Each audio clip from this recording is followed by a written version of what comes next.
Welcome everybody. I'm going to call the Andover Planning and Zoning June 16th meeting to order. And we're gonna do the roll call. Present, Deb Larson. Jay Kamens. Leanne Hutchinson, absent. Scott Person, who called out. And so we need to seat an alternate. Anne Marie, would you be willing to get seated as alternate today? Is Kevin here? Or Kevin was seated last time, he might be online. No, there's only those four there's only those three. Yeah, I'm fine. Okay, thank you. You're welcome. Moving on to item 3, we're going to add to the agenda under new business, add a B. And we've received a special permit application, so we're adding that for new business, item B.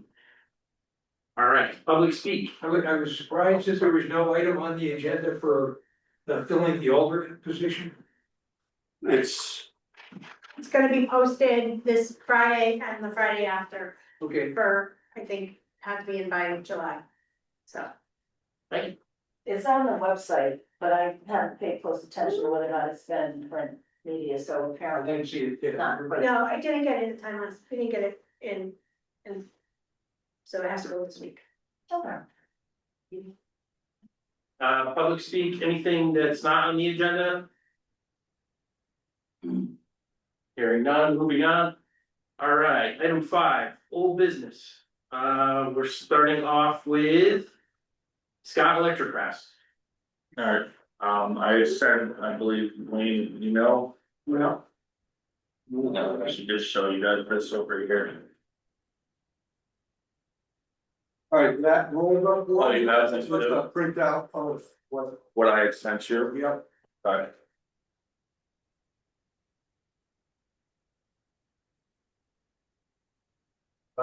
It kind of shows the overshot too of the current one out. Cool. To see this. Thank you, sir. John, can you let me share? Yeah, sure. I think, when we've seen this, All right? right, go for it.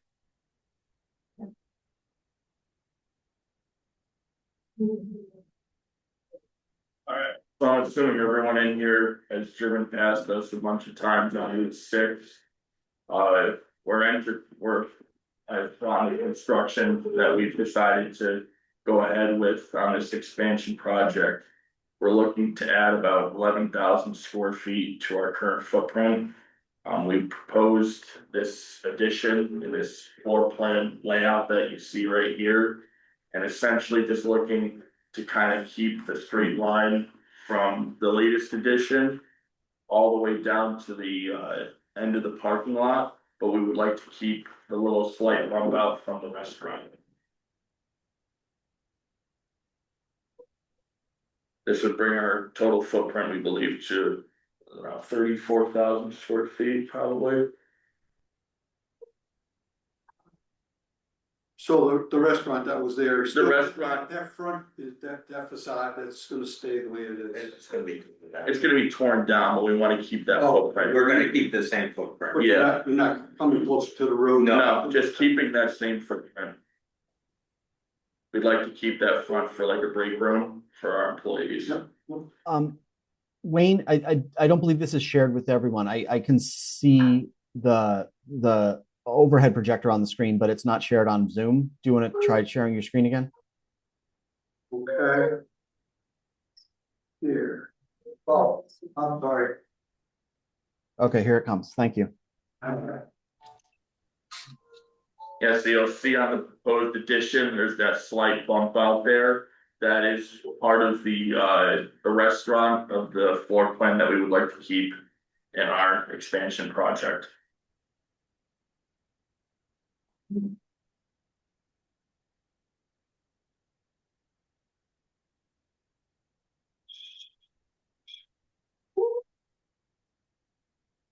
There.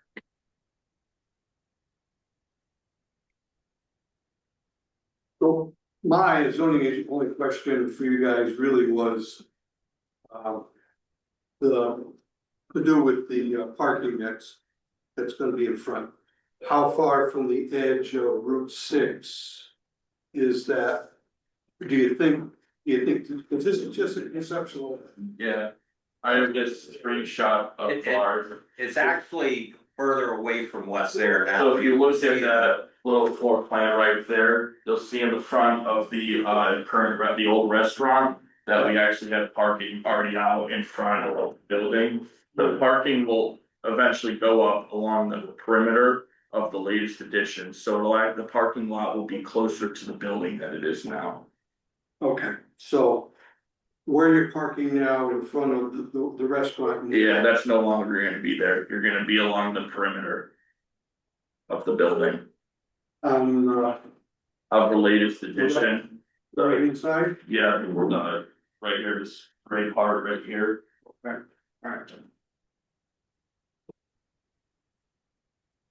so this, over here. No, This is Route 6, so right here is existing pavement that comes around, so this is all gonna go away.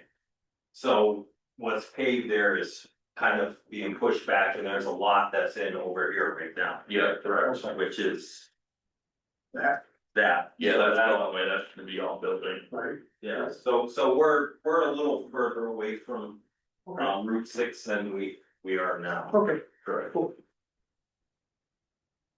And currently employ around 50 employees, and by doing this, we believe we get up to 75 to 80.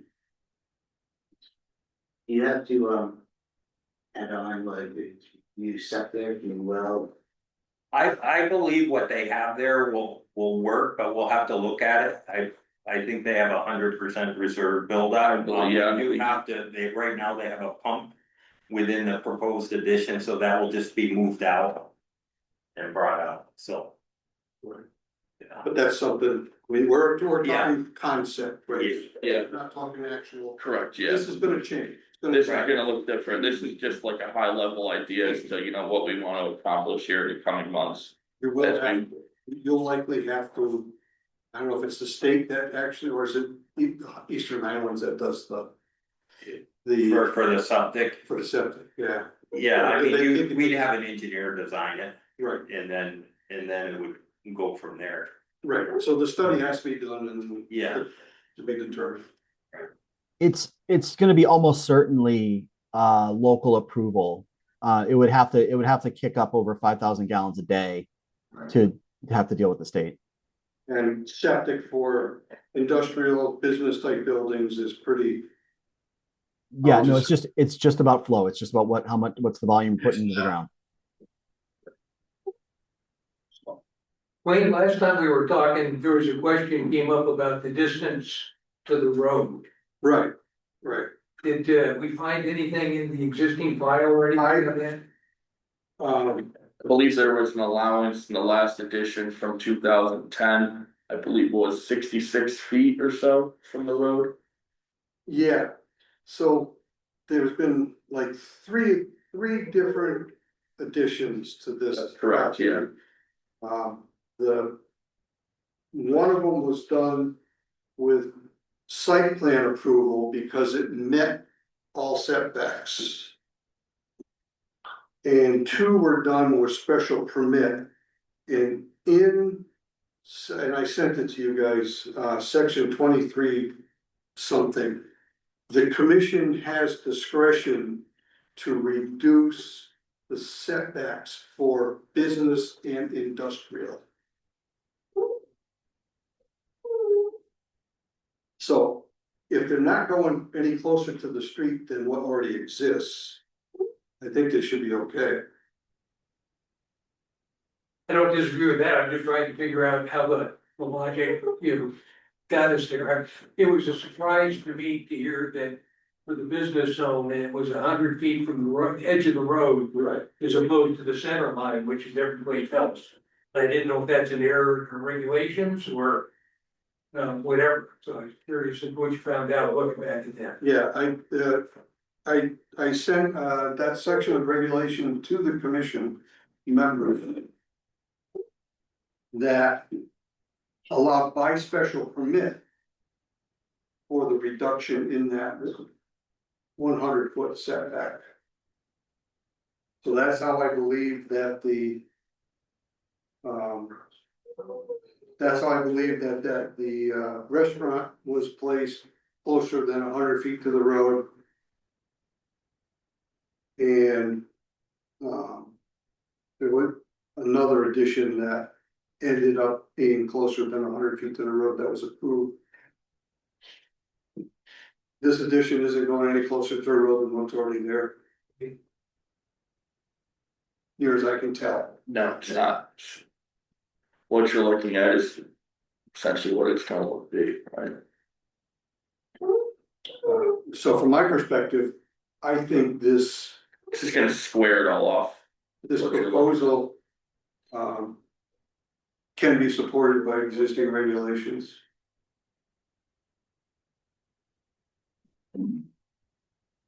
Okay. Yes, the only other thing going through my mind is there's probably a requirement, for some stormwater remediation because the addition that's going in there. Well, they have in the back corner that you can see they have an existing, retention basin, sedimentation basin, so, I mean, we may have to increase the size of it, yeah. And then that goes down into the Hopper, right, so. Right, so we would just need to see those calculations. Yeah, I mean, that's something for the civil engineer to think about. Yeah, you're gonna be adding impervious surface, so you'll have to do something in an industrial business zone to handle any additional stormwater.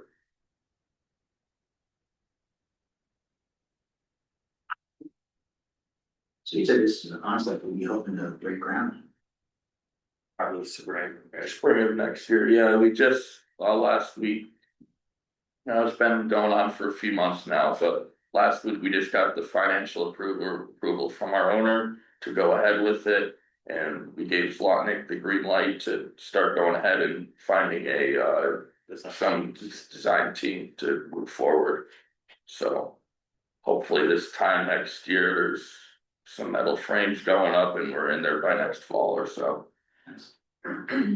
And here, Just kind of an idea of what we're looking for the front, dress it up a little bit, so. It'll look much cleaner on Route 6. The existing buildings have an odd footprint, was it? It is really odd. Yeah, they just kept adding on wide variety of different 6,000-7,000 square foot additions over the course of time. Yeah. And now we have more than enough work and looking to bring on 5 employees here in the coming weeks to scale up to next year, being up to 80. So we have a lot of exciting things going Um. Your business hours currently are just first shift, First shift, yeah, it's 7 to 3:30. You guys aren't anticipating a second shift and having We that would like. say 10 years down the line, 5 years down the line is something we might have to consider, but not in the immediate term now. Yeah, I was just noticing like, we didn't address lighting, I mean, I know these are specifics, but please keep it in mind. Yeah, Under new constructions, we have dark sky compliant in our regs, correct? So that's just that in mind. yeah. Well, there's that light they put up there at the intersection there right in front. That's temporary though, right? Oh, the traffic lights, yeah. Yeah. Well, I guess there's a dream that it would be permanent, but I don't think it's gonna be. No. I know a while back, we tried getting a piece of land. Bought off from them there's the lot adjacent to us. Mhm. To use for parking. But it's under a forestry agreement, I believe, for the next 2 years, so the owner doesn't wanna sell.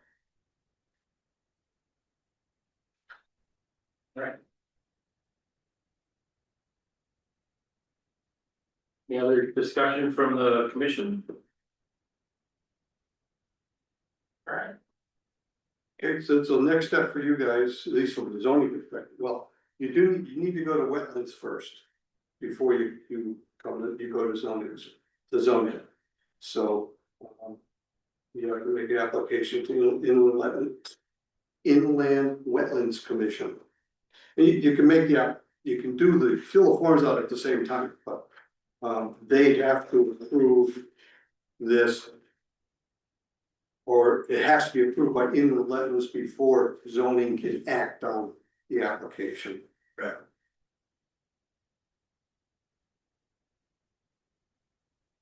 Sounds good. All right, thank you guys. Thank you, guys. Alright, moving on to 5B. Yeah, right.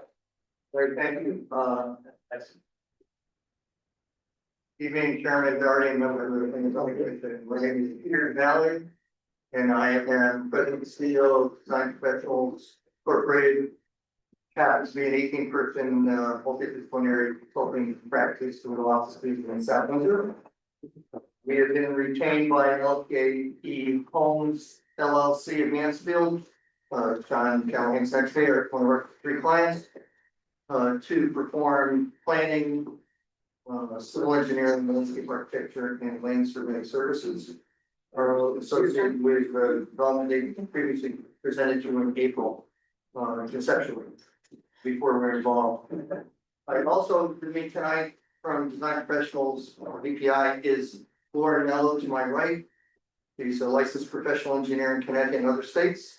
She's our Director of Operations, experienced site civil engineer. And she is also accredited with the Congress on New Urbanism, which is at the forefront of some of the stuff that people are doing with respect to site design. Our clients here, well, we mentioned Sean is here on Zoom, is Gavin Duffy. He was on earlier, I think he's still on. Yeah. And not with us tonight, is Leslie. Oh, he's on too? Okay. So he zoomed in, okay, so Leslie before is also on our 3rd of the 3 clients. So as they explained in April, it's a large site on the south side of Route 6, east of Route 87, which is the old signal, in the back of the property of Columbia Town line. What's known as Rosewood Acres, a subdivision that was approved but expired and is therefore null and void of designers there. So that's the fun. We're here to present to you our thoughts and preliminary layout for this concept layout for a mixed use development that our clients are proposing, and they would like to develop it under the Andover's mixed use floating zone. That's sections 26 of your regulations. Major components, what we talked about, I'm going to highlight those. Lauren's going to get into much more detail than I am.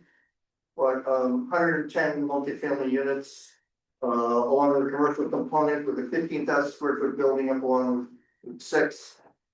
For either retail or office or other usage, we believe the uses are listed in the B commercial zone, are the limited uses.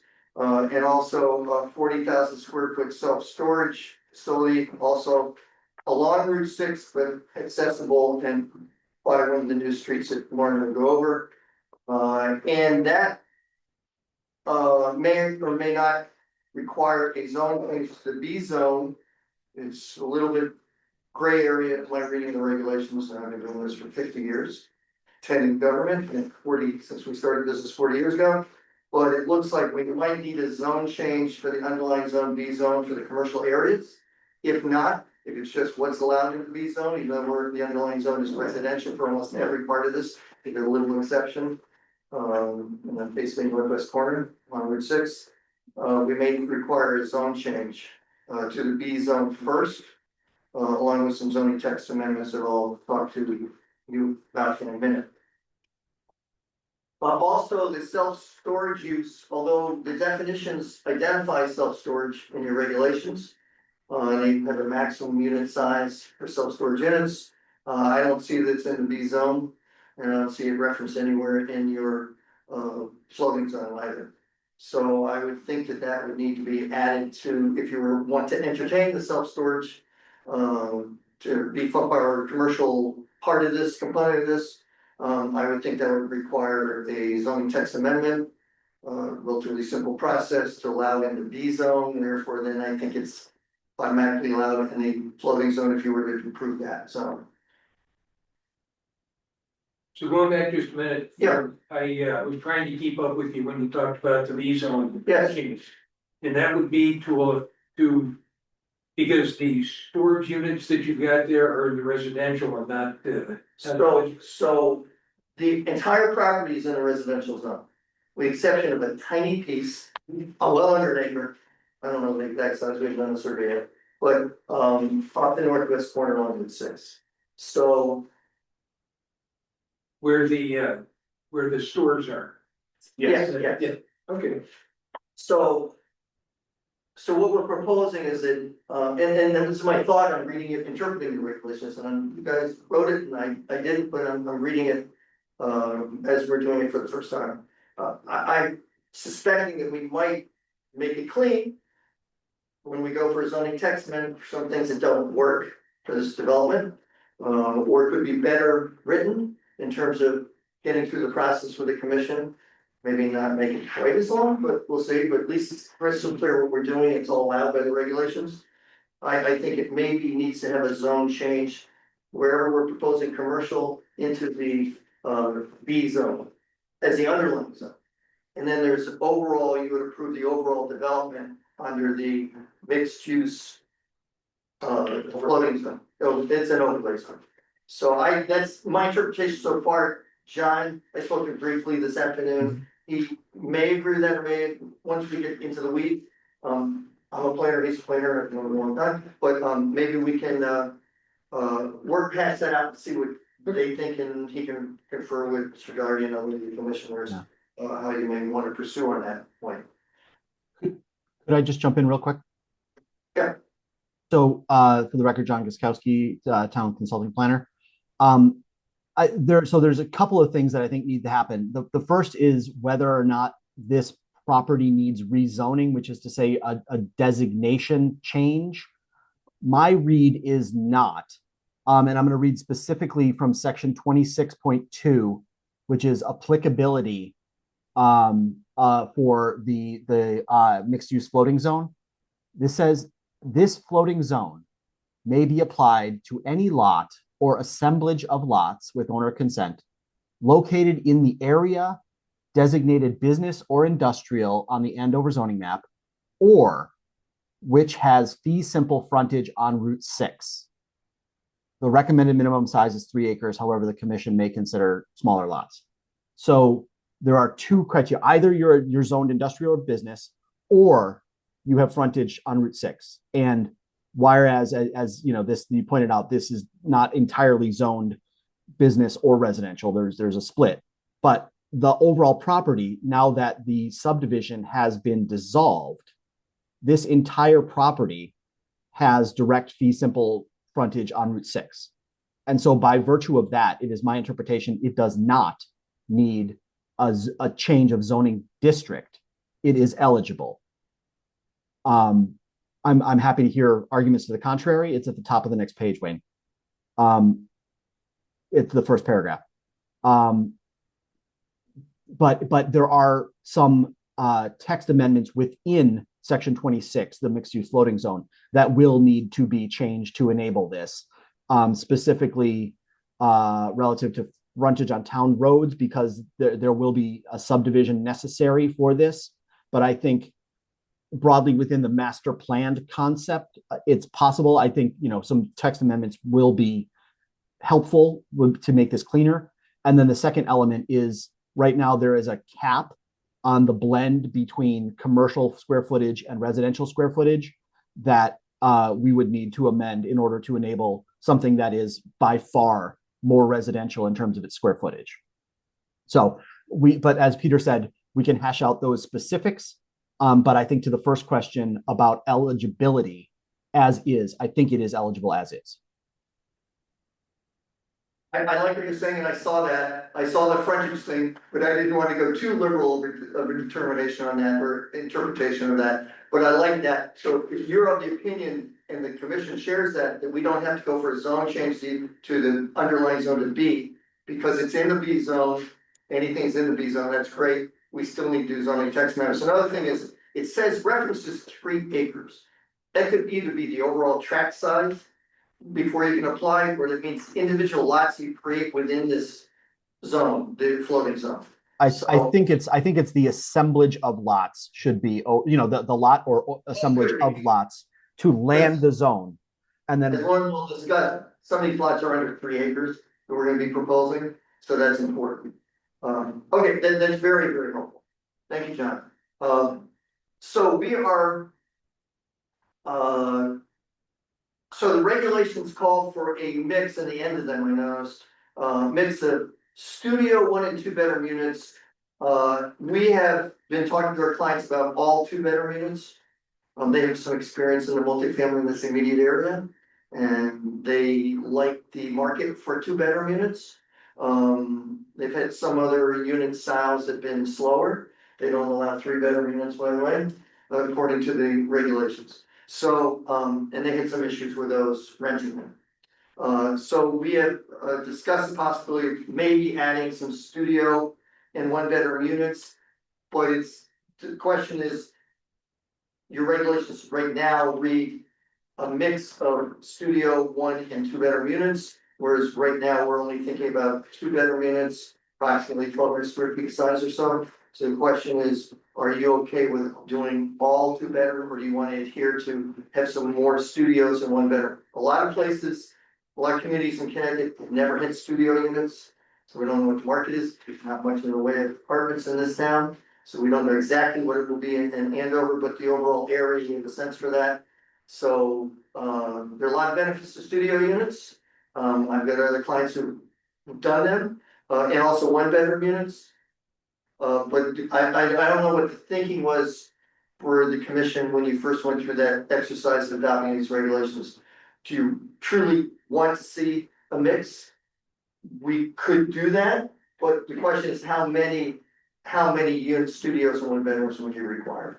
And we don't know what that is. Maybe that's what we work with John on and gets feedback on the commission, may very well be the way to go.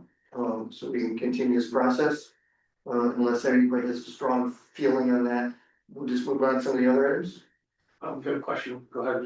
Yeah, I was gonna ask you before you mentioned that, why you were proposing entire, nothing but 2 bedroom units. I would think it would be a little bit easier for you to market them if there was some, I don't have a percentage in mind, but if there were some 1 bedroom or studio units.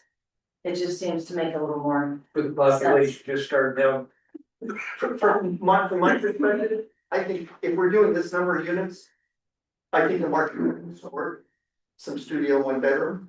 The question is how much, if it's not a large requirement, they have an experience of late doing this in this immediate market within 10 miles. So they're concerned about getting into a commitment for units that may not rent. In Andover, right off of 6 and 87. So I guess maybe it comes down to a discussion about what kind of percentage you want, or how many units, or if you want some, if it's a relatively modest number. That we can certainly discuss that. But they're comfortable with 2 bedroom units, and I know the planning, conservation and development, is pretty strong. You want to also, as many communities around here, we're an aging population, like to get some families in here, and I admire that. You also don't have the problems that some communities around here have, like where our office is and where I reside, where they have overcrowding schools. And they just built 4 of them and they brand new ones and they're overcrowded, and they don't want to have any children coming into town right now because of the overcrowding. But bringing kids into the community, I like communities that have young families and children and welcome them. And that's what I think you were trying to achieve with the surveys you've done and with the plan of conservation development. So I think that's a great idea to do it. So the 2 bedroom does that, but the 1 bedroom and the studios tend to not accommodate children. So that's one factor. looking back at that, but, you know, you need, every community in Connecticut needs additional housing of all types. No question. So I think this is a good starting point, and I think we can maybe get some feedback. John can confer with you and get some feedback on what you prefer, what you'd like, what you're comfortable with. So that could be part of the zoning text amendment. And we've had a lot of discussions on the commission in the last several years, and even more so recently about, you know, what's affordable by definition. You know, seniors or people just starting out, from an affordability point of view, people who wanna stay in town but wanna downsize. People who don't necessarily have children, people who are, you know, minimalist and don't want to that kind of, so I think for those reasons, I'd be interested in some percentage of it, Okay. smaller than two bedroom. Yeah, we had a discussion the other day in our office, and so it's not new discussion, so we already know that. We didn't make any decisions, and we wanted to hear from you first, and from John as well, and Lincoln, about what their thoughts were on that. But yeah, it's out there right now, the regulations say that, if you wanna change from that. Or if you just wanna say, yeah, we don't need to have a large number of studios in one bedroom. I wouldn't wanna have practically, for example, all studios or all one bedroom, I think that'd be a big mistake. But having some in there may be prudent and a good idea for the community, and because there's some single adults, kids who get out of graduate from your high school system here, random and stuff, and they can't afford much other than maybe a one bedroom or a studio, or even with someone else. And that's what, if they have a roommate, which is what my kids did, they had a roommate, and they shared it, even though sometimes they're a stranger.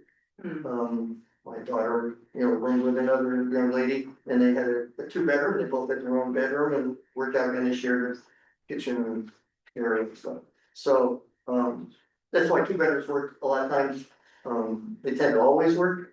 But the cost is higher, and there are different markets, yeah. You also require them all to be 2 stories, which is what they're thinking of, 2-story townhouse, but if we wanted to a studio or one bedroom, we start getting, unless you wanna get into stairs or a second.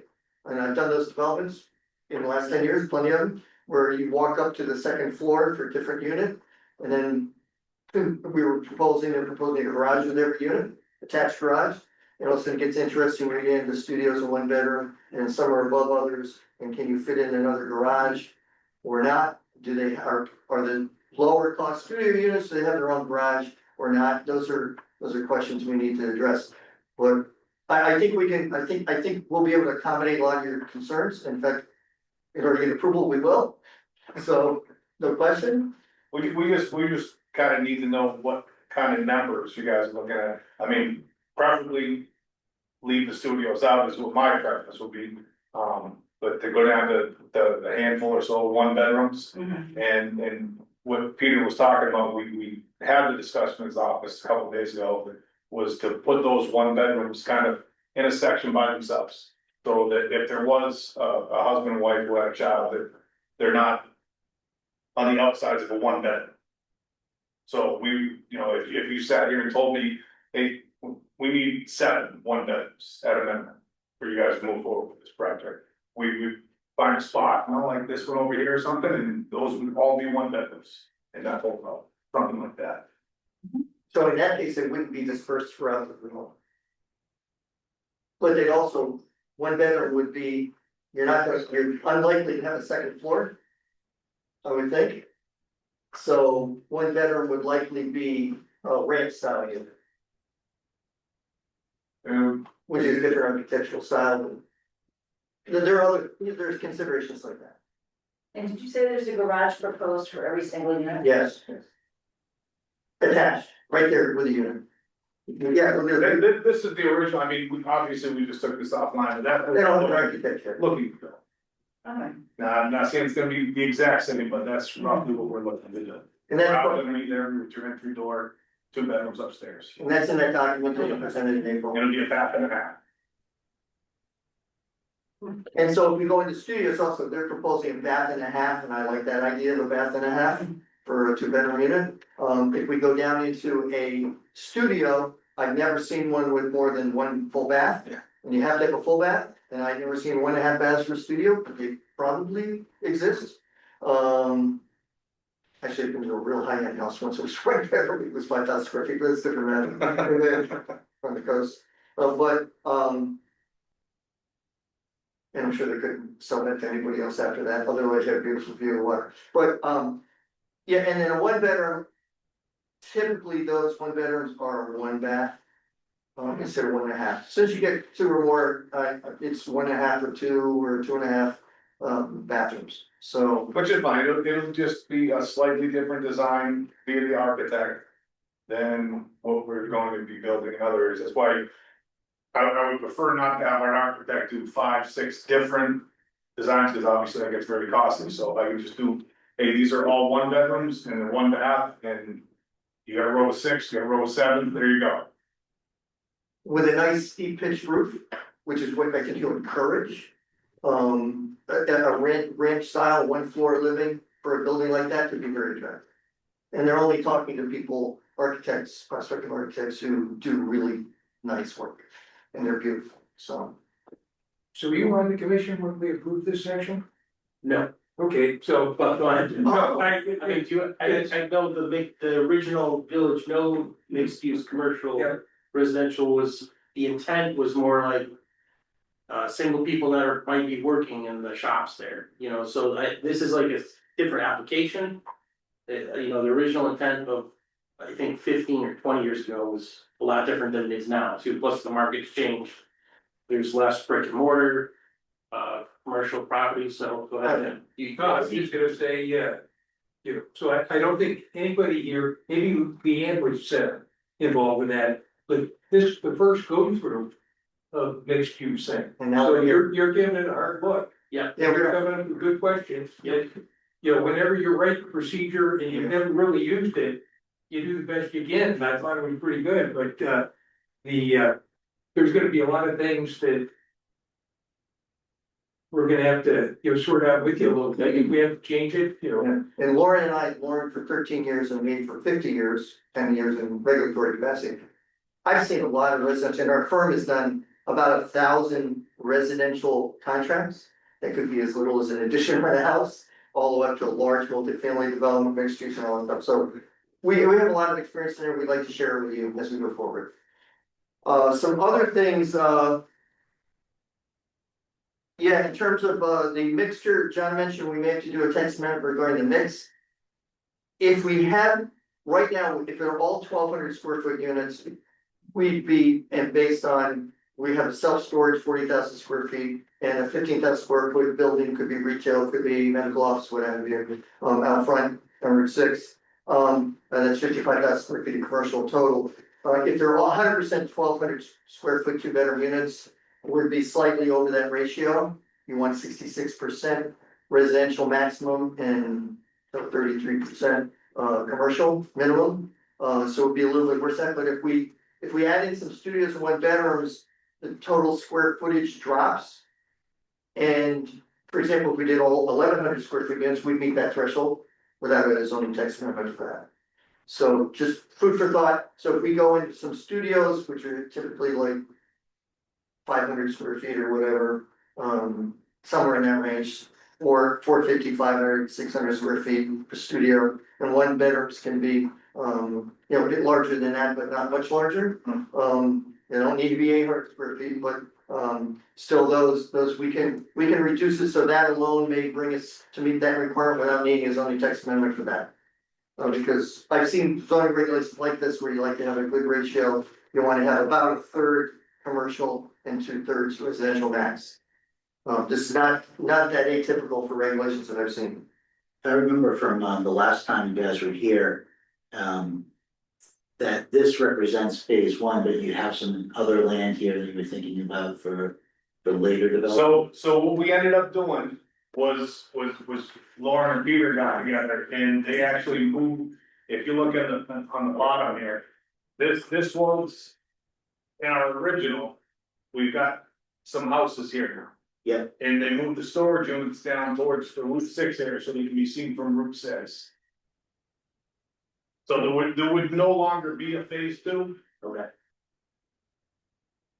It's all one large development without any land held in escrow. But they will have to phase the building to building, for financing reasons and marketability, you can't. You drop them all in the market, you got a lot of empty units or pay taxes on, and building permit fees ahead of time before they need to. And you don't want to do it. I like where you put them because where the original proposed was, it's backing up, Columbia. yeah, and like 8 different properties, and they all have back porches that will be looking right on the storage units, so. I think that was smart to put them in the front, just my personal opinion. Lauren did a great job. Yeah. I'll tell you what, she's really talented, and she's running our whole site design unit now, studio at the office. And it will show as she goes into that. So also, oh, by the way, so we're still talking about the multifamily would be sprinkler. You're still talking about that. We're gonna have to sprinkler. That's right.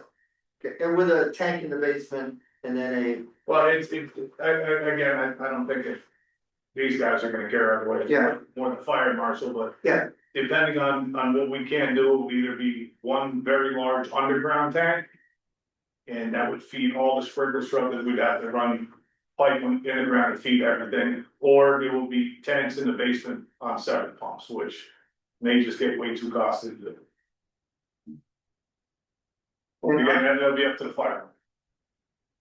unlike a lot of projects we've been doing, which are owner occupied housing, condominium stuff, they're retaining ownership, we're invested for the long haul. They're coming in, they're gonna hold, they maintain it, all that. Question, because we were talking about, text amendments and stuff like that. So I have up here this 15,000 square foot, limitation on retail space. And you're Yeah. proposing 40,000 square foot of self-storage. I don't know if that's considered retail space or not, Not, even so, that's, it just seems to me that, I don't know if it shouldn't be an impediment if the commission, you know, is agreeable, but it seems to me that 40,000 square foot of self-storage either should be rezoned business or something needs to be done to the mixed use section to accommodate that. Well, it's not gonna be one 40,000 square foot building or even 3 of them. They're gonna be broken up. I mean, on the. Right, picture, you're it's 3 of them. exceeding the 15,000 square foot retail space and then you have some additional space that is gonna be commercial use. Let's Yeah. put it that way. yeah, and I think that's what the intent of the regulation was, to have that third of the development square footage to be commercial. Right, but it doesn't exactly For say that. variety of reasons. Help out the real estate and all that stuff, yeah, and jobs, et cetera. I'm just saying it doesn't, the regulation as written, I don't think specifically addresses. I agree with you, yep. So you think we need to address the regulation on the square footage for the commercial building? I think you need, I would like to see words in there that address commercial uses other than that retail space. Yeah, well, that's what we intend to work with you and John on. Right, okay, that's all I'm saying, Yeah, no, that's good, thank you. So, because it does, anything that's allowed in a business zone or an industrial zone is allowed in a mixed use zone. But neither one of those zones talk about self-storage. yeah, right, yeah, we definitely have to add that in, somewhere into the regulations that, you have a great definition, but it's not applied anywhere in the regs that we see. I don't even think it's in the industrial zone. No, it's not, Lauren. And also, and Lauren can get into that, you know, we're going to be having wells and septic system. That makes it, it's a lot easier when we design development projects on public water and public sewer. There's no comparison. Lots of issues come up. There's a lot of soil testing and all that stuff. And also it kicks into, can we handle it with, is it Eastern Highlands, I think, the health district here? Pretty sure. We dealt with them a lot. And dealing with them, we're going to kick it up to the state DEEP, which means we won't be seeing them break ground for a long time. Because it's a long process to get approval. So that's why we want to split it up into lots. 1 or 2 buildings for the residential will be on a building lot. And that's why we need to address that with Wayne and also with John about how we address that. And whether or not it's on a municipal street, which would be easy to carve out the lots, or if it's on a private street, we have to have regulations that allow for a private street and then frontage on a private street, which is irregular, but it's done. So there are those issues here, but we have to have them on separate lots so we can have the maximum per lot, not needing, was 7,500 or 5,000? 7,500 gallons per day, as soon as we kick into that, over that, we're at DEP. And she's gone through a long process on other projects, we don't wanna go there. And he does, Sean does not wanna go there. It'll be a lot of money, a lot more money, a lot more expertise. And we don't know when we'll put a shovel in the ground. It's too far in the future. Based on our collective experiences. Let's see, If I might add, we had our Economic Development Commission meeting last night, and then that got brought up, there's at least one, maybe two local companies that can do those kinds of systems if you need it, so. Just to throw up, septic system? yeah, for that capacity, Yeah. there's newer techniques and newer systems, I mean, that are more efficient. Well, the more prices we get from people right in town, would be obviously better. They're, or at least very local, next time. So this was electric over here, right? So you guys were here for electric? I don't think they're electricians. Do they It's electric manufacture? building. They're manufacturing. Yes, the electrical component manufacturer. Uh, But yeah, I'll have, or reach out to, Economic Development Chair Elaine Bukart, and she'll get you some names. if they wanna have a list of vendors so they can, get local prices as much as possible. And have reasonable cost for the overall development. So we're thinking about, right now, there'll be 3 planning and zoning commission applications. So the first one is definitely a zoning text amendment that requires public hearing by state law. And after we work out with Wayne and John and they confer with you, we'll wanna go forward with that. Hopefully they can confer with you, so we don't have another informal, because it's just another month. So we're hopeful that they can work that out with you and get us the details we need for the zoning text amendment we would be submitting.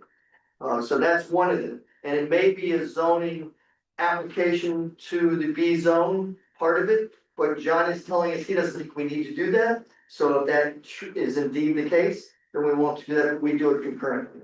So that's the first application. Second application before you would be for the zone change itself to the floating zone. And also for the master plan. And most communities have very similar regulations to a master plan. Master plan is basically a preliminary engineering plan. It's an advanced concept plan. It's not more detailed than that. You don't want to get into the heavy duty engineering or under staff to do that at great expense for our clients before we have the zone change.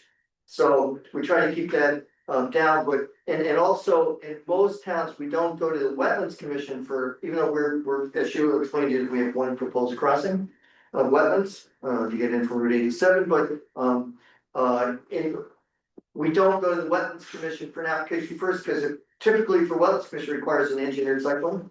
And you won't be to the level for engineering to get all the details you need for a wetlands application. So we've typically done that after the zone change and master plan or general plan or advanced preliminary concept, whatever you're gonna call it. We go to the wetlands commission before you do approve the engineered site plan, which you have in your regulations as a special permit, which also automatically requires public hearing. And we'll also be doing under that, at that level, we'll be doing the subdivision application. It's not a re-subdivision, as Lauren had researched, I guess, for the survey department.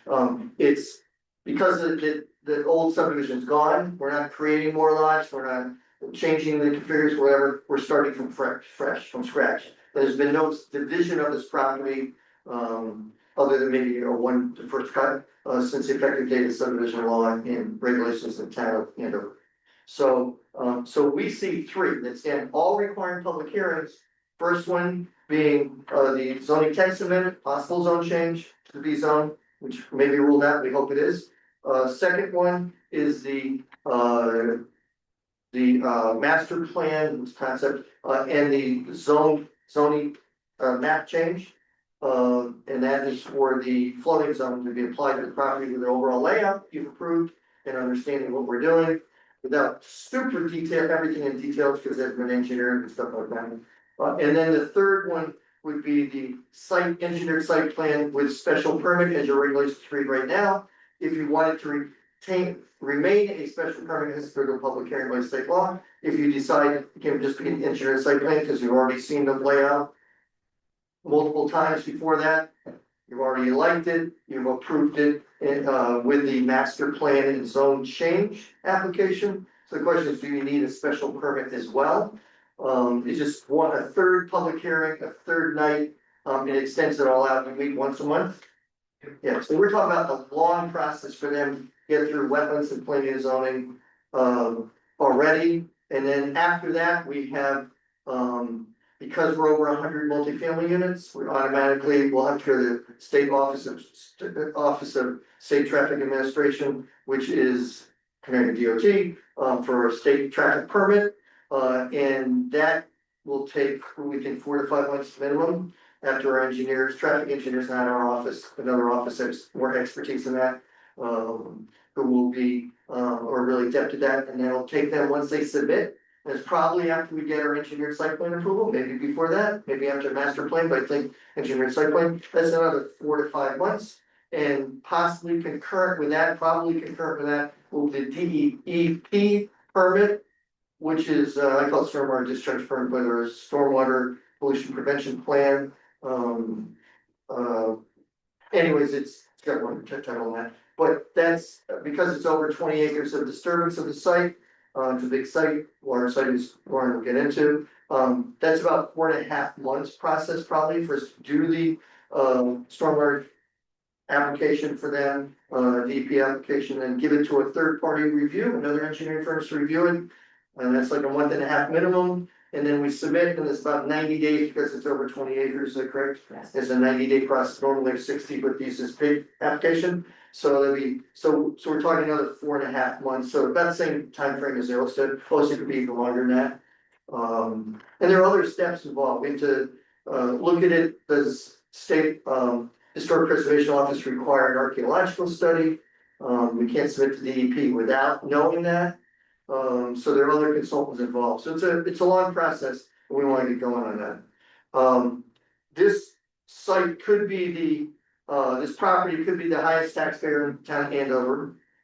I think the highest right now is Eversource, because of the lines you run through, I don't think they have any major substations here. Well, I'm pretty sure they don't, because I saw their numbers, just AI this afternoon, looking at it, said, the highest top taxpayers in town. It doesn't sound like there's enough to justify that they are covering a big substation. So, this probably will be one of the top 1, 2, or 3 taxpayers in town. But I think it's good, and also a lot of people don't take into consideration, you get the motor vehicle taxes for 1 or 2 cars per household. You also get the, you get the real property taxes, you only get personal property taxes for the commercial.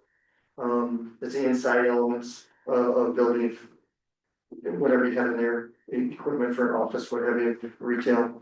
And then also the building permit fees for something that's large, sorry, and he knows that, he pays them all the time, but Sean and Gavin and Leslie, that's a big number. And a lot of people don't consider economic development commission, talking about that, but I do a lot of projects, and it's a big number for the building permit fees, so much per 1,000 value of the work. And it's a big number also, so that's a benefit to, significantly to the town, it's a resource, it's a revenue source for the town. We of course, plan conservation development, you already know, you've seen it, but it really supports the second development, wholeheartedly. And as other reasons we said, I'm not gonna get into a lot of details, but the master plan, the plan conservation development is a great guide for land use. And I think it's consistent, what we're proposing here is very right on the money for that, and I think it's a great location for it in Andover. There are a lot of locations where you could do something like this, and this is one of them. A lot of challenges was getting septic systems to work, and wells and stuff, with code, but it certainly looks as doable. So I'd like to do, without me talking any further, like turn it over to Lauren, because she's the one who laid this thing out beautifully in consultation with Sean and his partners. and myself, and even our landscape architect, so, why don't we just turn it over to her so she can explain what she came up with and why and how. Thank you, Peter. For the record, I'm Laura Mello, registered or licensed professional engineer in the state of Connecticut. So Peter talked a lot about, text amendments and the, plan of development for Andover. I'm just gonna run through, some of the conceptual, and preliminary engineering that we did for this. So the site, which is outlined with a thick red outline, that totals 56.5 acres. The property breakdown you see is a lot different than you saw in April, where it had 10 lots, and they were all like single family units on that old map, that subdivision map.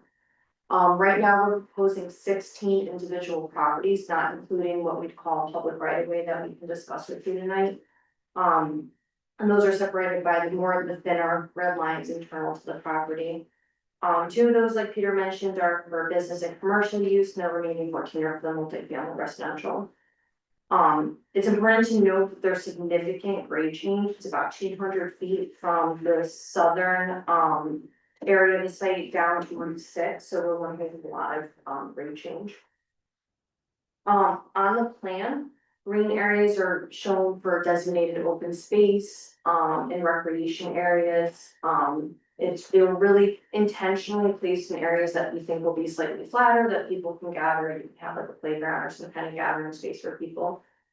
The green clouded line would be, the tree limits for the site. As you know, the whole site is currently wooded, so that would be the clearing limits.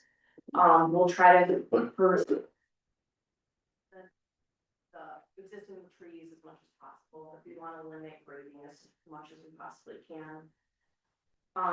The gray area is of course the roadways, brown areas are the buildings, blue shaded areas are for stormwater management. I'll get into that a little bit more later. The small blue circles, the little blue dots are wells, that were strategically placed to avoid other utilities, and with setbacks to property lines and buildings and under drains that we would have to consider. There's a couple really thin, hard to see rectangles on this plan. Those would be the septic fields. There's one septic field per lot, with the exception of the storage property, the storage building property, lot 3, because there's no there'll be no septic and no water proposed for that. And then finally, the thin black lines that you might see are conceptual retaining walls, where we think retaining walls might be. All right, for roadways, traffic, circulation, and pedestrian access, we know that was important to you in April, especially concerning emergency vehicle access and public school bus transportation. I would also add, I'm sure mail delivery services and delivery services are important too. We would suggest a 20-foot maximum roadway width to comfortably accommodate all those vehicles. The subdivision regulations currently say 30, but we find that 24 is appropriate, especially in a residential area, to really slow down traffic. However, we're also showing on this plan, or we considered a 6-foot designated lane on that roadway that would be dedicated just to walkers and to bikers and any kind of pedestrian living in the area. You can strike that off. You can narrow the roadways with striping. But personally, I live in a subdivision. The roadways are 30 feet wide. We have sidewalks and nobody uses them because they're hard to maintain, especially with the very many streets. So we're proposing all that walking space really to be on the roadway for less maintenance for either the town or for the property owner. The roadways, we'd like you to consider making them town roads, mainly because you have more control over maintenance, plowing.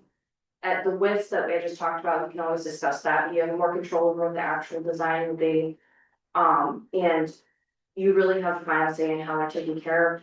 Plus, with all these properties going in, one goal is to attract families to help that plan of development. And of course, there'll be a lot of kids. There'll be multiple school bus stops throughout this because there's a considerable amount of roadway. There's over 6,500 linear feet of roadway here. And on the plan right now, we would be within 6.7 acres of, you'd say public right of way, or it could be, as Peter discussed earlier, private roadway area.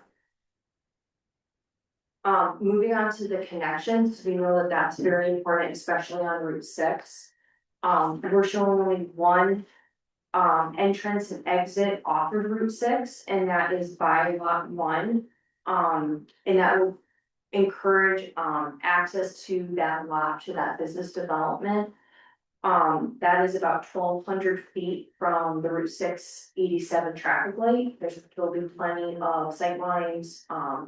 And we'll have to get the traffic engineer to look at it later on in the design, though we feel like it's enough distance to avoid any kind of traffic implications there. The second main connection is on 87. That's on the south part of the bottom of the page. That will require wetlands crossing. You can see that wetland line with the thin line with like the little flags on it. There's a wetland scientist out there now flagging, and his preliminary results are showing that the town mapped wetlands, which are what these are based off of, are relatively correct. So we're not expecting major changes to wetland areas based on his analysis and his findings. In that intersection, so I'm sorry, going back to the wetlands crossing, that'll either be in the form of a bridge, culvert crossing, there will be temporary and permanent impacts to the wetlands in that area for that. And that intersection is 2,600 feet from the Route 6 87 traffic light, so it's well up the street. And then finally, we're proposing a third connection to Lindholm's Corner. That's at the top of the screen. There's currently a cul-de-sac there. Wayne and I spoke about this a couple weeks ago, and he encouraged us looking at this just for another way out of the development. We're currently showing the only connection through the roadway network. There's no direct connection between the lot 1 and that road, only to discourage any kind of delivery with large delivery trucks, tractor trailers, or box trucks exiting that area, because there are a couple residential properties on Lindholm's Corner. But if you wanted a different design, it could be accommodated there where there is a connection, so that'd be something that we discuss. I just suggested you think about it. Yeah. No, it was a great suggestion. The grades work really well for that connection down there. Only because it would make egress easier at the traffic light. Yeah, absolutely. But things may change, and ultimately it's the commission's wishes that you have to follow. Mhm. Yeah, so that needs to change, we can accommodate that too, we can make it loop, we can also, we like to avoid cul-de-sacs just because they take up so much area for the fire truck to maneuver. It's 100-foot diameter of just pavement.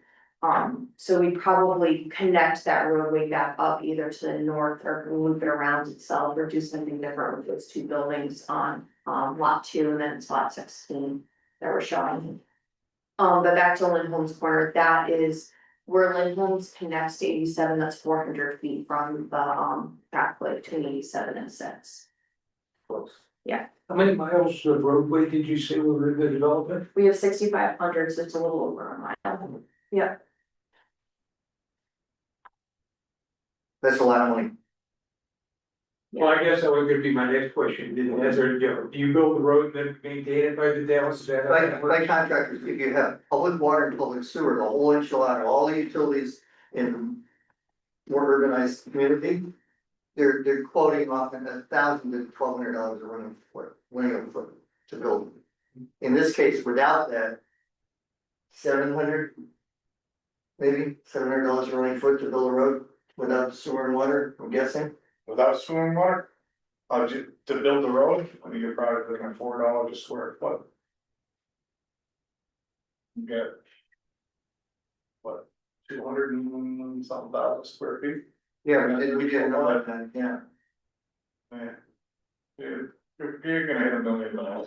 Oh, Lauren, can you, for the width of the road, you were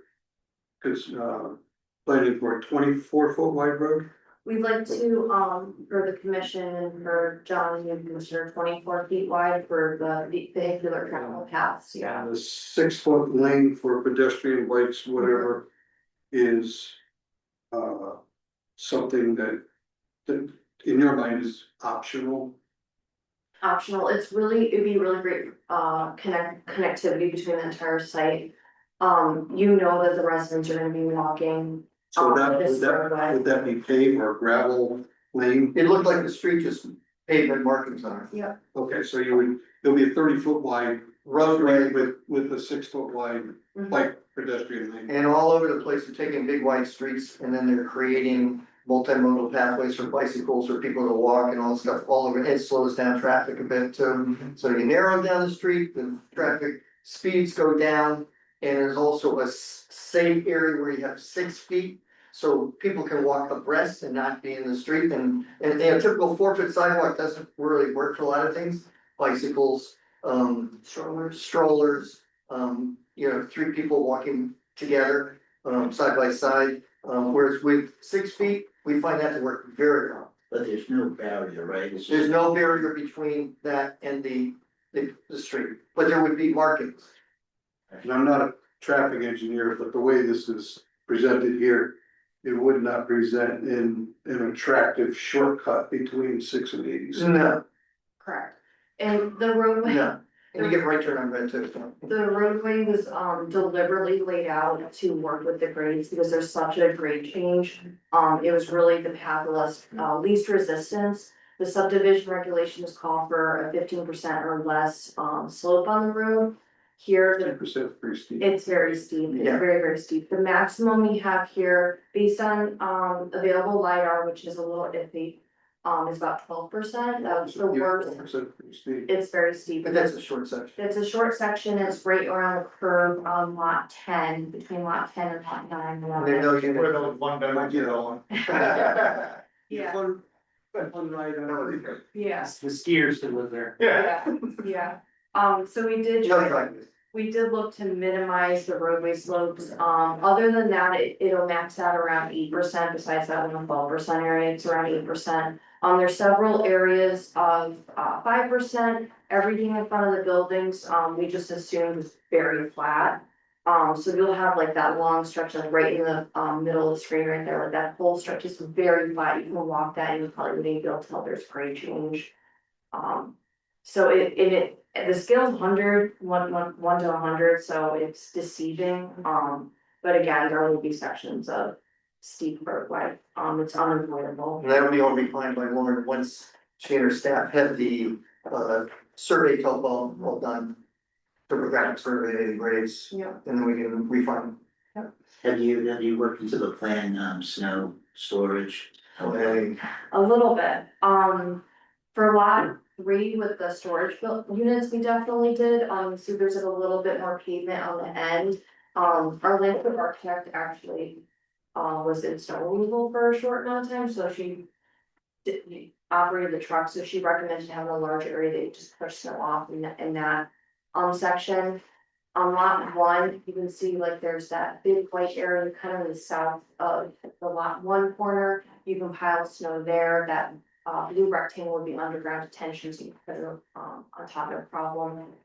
And then for interior to say, really any of the open space areas could be temporary snow storage at some point.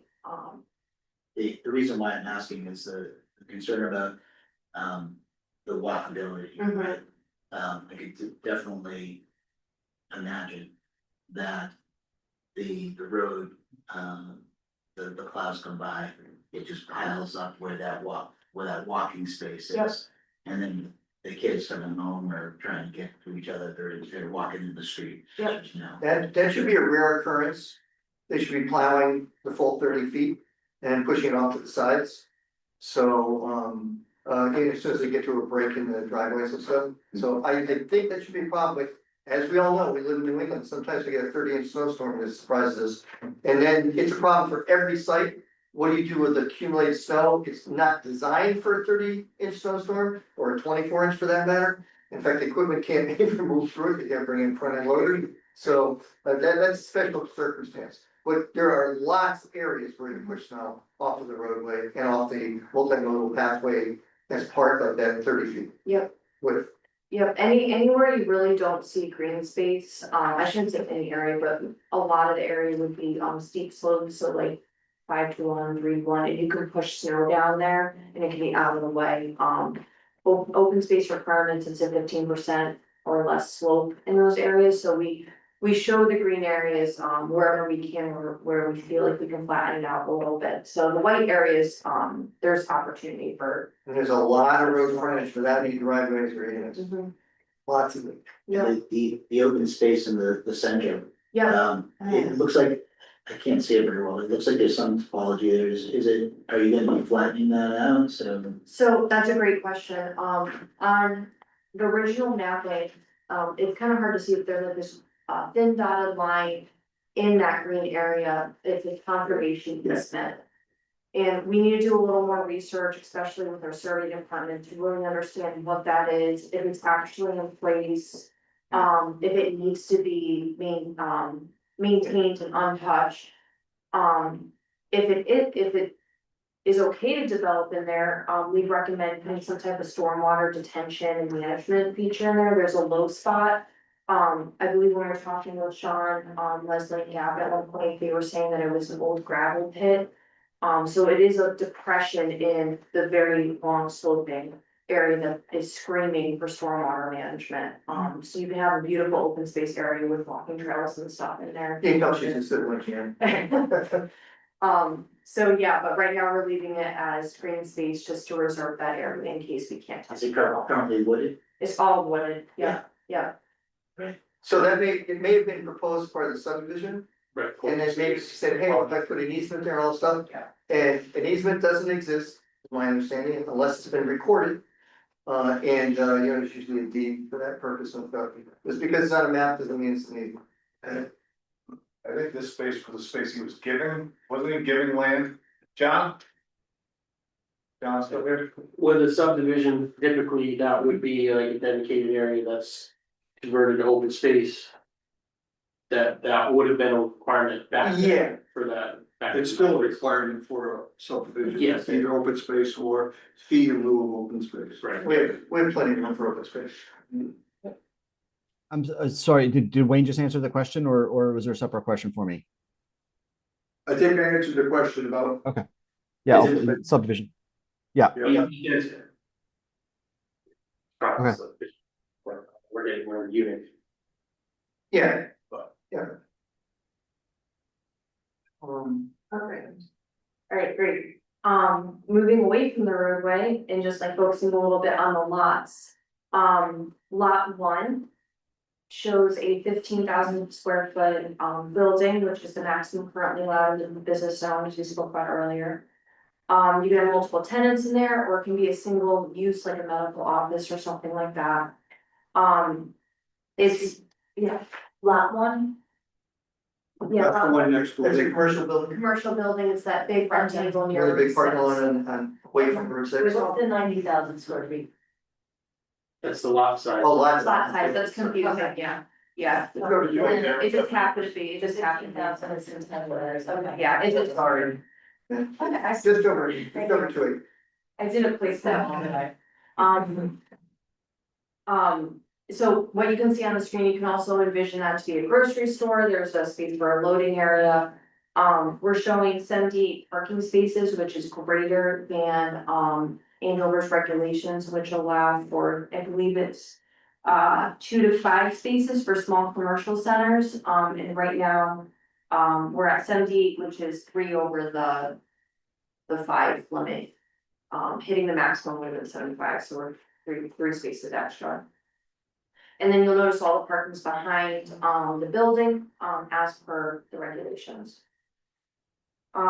We talked a lot about the storage units earlier, but I just wanted to touch upon the parking really quickly.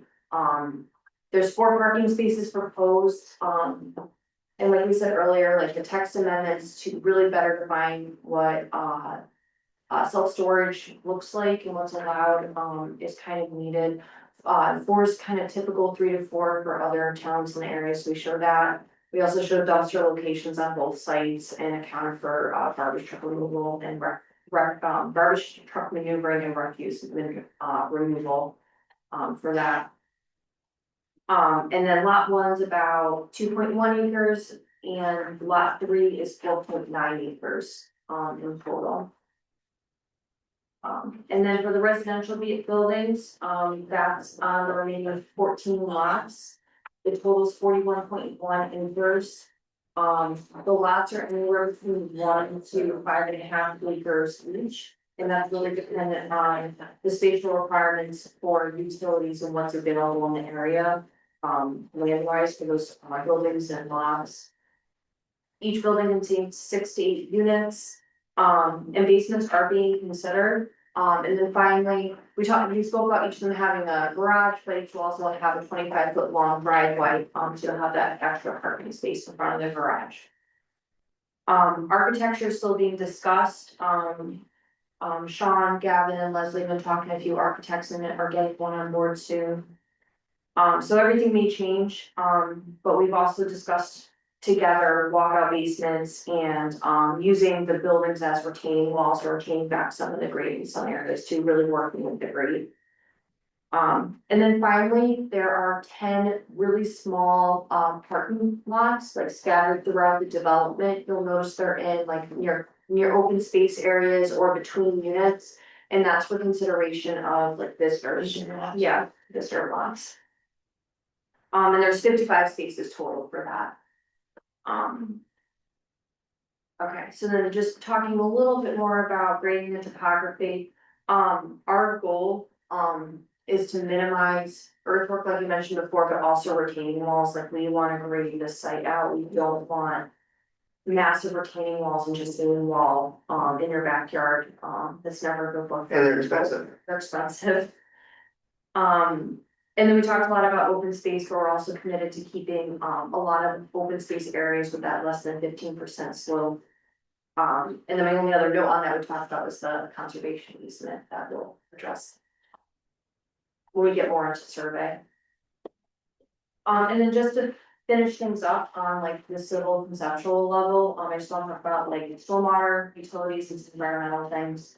As I mentioned, the wetland scientist is actively delineating the wetlands on site now. He's finishing up this or next week.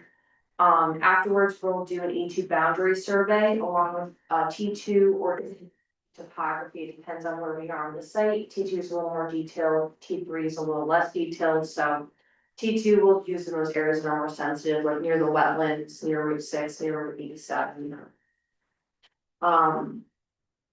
For stormwater management, those are the bigger blue areas you'll see on the screen.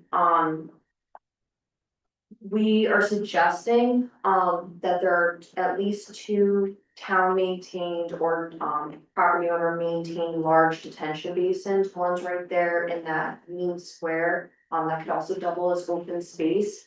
That pond there would manage all of the stormwater runoff from the roads, a vast majority from the buildings, because it would all flow down there. You can manage it, you can clean it, detain it before slowly releasing it to the Route 6 state system that's in that roadway.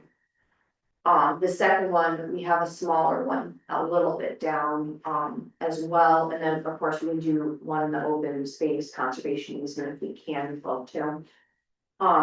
We're envisioning those doubling as their fire suppression ponds for the bunker trucks when they need water. There's ways to design those basins so they don't infiltrate and they hold water in their wet ponds, so we can look into that. And then for lot 1 and lot 2, the commercial pieces, we'd like to handle the stormwater separately for those. Quite honestly, it's because they're downslope of everything, so the water's already running that way. Lot 3 would be easy, you can do a surface pond close to Route 6 before discharging into the state system in that roadway. And then lot 1 would be subsurface, and you can see that blue rectangle there, you can put a subsurface stormwater system there. And of course, we're open to working with Wayne and with John on those systems and what they'd like to see with them.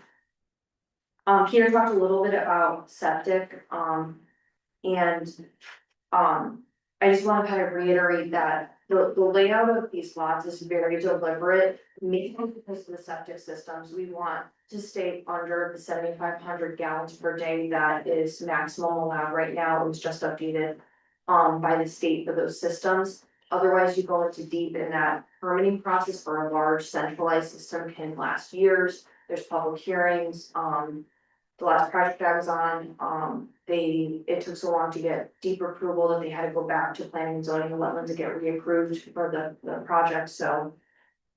We'd like to manage the septic, individually on each lot, so all the septic that's laid out is in consideration of setbacks, separation distances to well buildings to under drains, that sort of a thing. And they're all very conservative, laid out and shown. Soils testing is still needed, we recommend at least a couple test pits before moving into engineered design. Perhaps for the master plan phase, we can do some soils testing to confirm that what's out there can handle. Septic, just so we're sure, we also recommend doing at least one, domestic well test so that we make sure that the aquifer can handle its development. And then finally, the last thing is electric teledata, it's always a question from commissions. We pull from Route 6 or 87 wherever it's available and everything would be underground. And there'll be, each site would have its own transformer pad close to the building. Question about that, any thoughts about solar? We haven't talked about that. We've talked about it internally. And it's just, the amount we would need for this, we don't have the footprint to do. And the cost. Cause I have solar in my house, and the cost seems to be just way too much. We don't have the footprint to be able to do, so we'd have to take a minimum of like 16 acres. Oh, if you're gonna put it on the ground, Yeah. yeah. Assuming the profiles, the roof lines aren't gonna be useful for rooftop solar. Well, not on the designs that we have on these buildings, because they have dormers off the top of each one of them. We did actually look into the ones that sit there and pivot, they're up on stands, but now you're gonna have to line those up, and now you get a bit of an eyesore. And And you it get costs a lot. snow load issues too. When you have things like that, If there was another 16 acres of land fairly close by, I mean, we could do a solar development. Or would help feed this development. Right. As far as putting it on this current property, it's just not, would have to start scattering all over the place and. and on rooftops, when you think about it, not every roof will work. Because of the tree stands and how they face, and there are a lot of, they twist around a lot on the site. So some units could have solar and some not. And that could be problematic for what do you do with the power, and just, if it's insufficient for the whole complex, what do you do? And ongoing maintenance and the costs associated with it, they pay for all the product, they're paying your lease fee and all that stuff all the time, and it's very complicated, unfortunately. Might be a different story if they're all going to be sold, the units, then the individual owner can say, yeah, I want solar on my roof. Then they pay for it as an add-on. But these are all rental units, and this means more people can get into them, they don't have to have that big down payment. And more people can afford these units, because they're right there, you just have to basically pay, you don't require a big, huge deposit. Or anything like that, or pay advance payment or Just anything. a couple of years, Okay. So these would be available to a lot of people who don't have a great wealth and don't have a lot, in savings, or a high income. Okay. Which is the idea.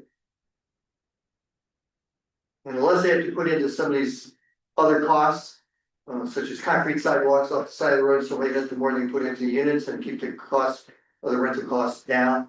And with what's happening since COVID started, I mean, the cost of building these things are just out of control.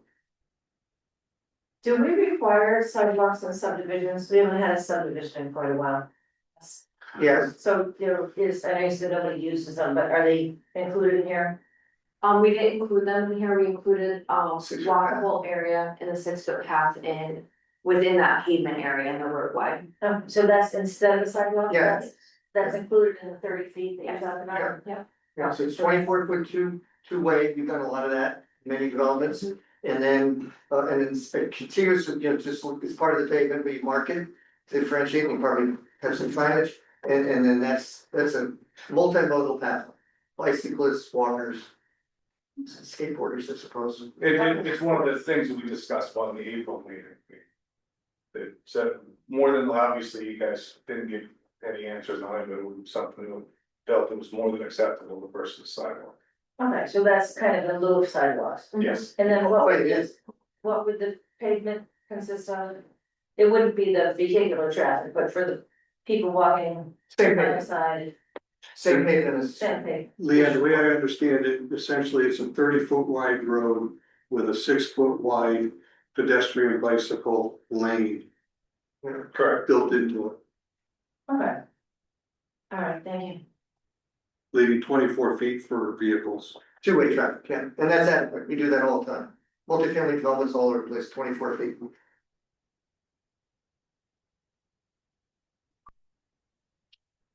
As a concept. Everything's a concept right now, Right.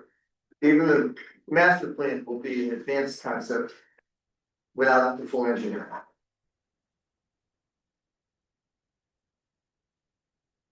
So go back to the question about solar. So you wouldn't at least consider solar on the storage units and the retail space? Well, Power what? as far as the retail space, we would be looking at putting, AC units up there, it'd be a flat roof, AC units, heating units and stuff like that. There may be room for solar, we really didn't, after looking at. I'm just asking questions. Well, I'm just. So really quick, if I can jump in here, this is Leslie. And so we did, so just if you look at the from an energy or from a power perspective, the marginal cost to set up the solar across not just the housing units, but both the retail and the self-storage units. It's really cost prohibitive for what we're trying to do here. And so it's just not feasible in any way for this project based on just the initial assessments that we've done for the various intended use that we have all around. And so I just, I don't want to, lead the conversation down that path when we've already been there and we know that it's cost prohibitive in this specific case. Thank you. Are the storage units climate control? No.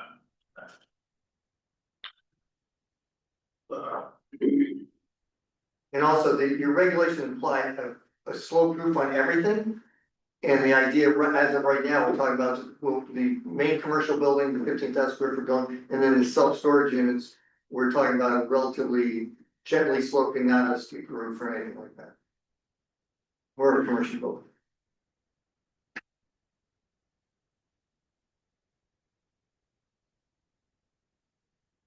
They don't necessarily have bright orange.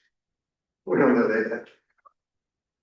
That's what they all were with public storage years ago, bright orange or red.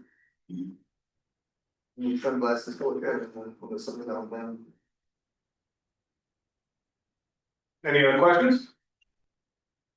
Like so we talked at one point, we used to ask a question about designated affordable housing. They're all affordable units.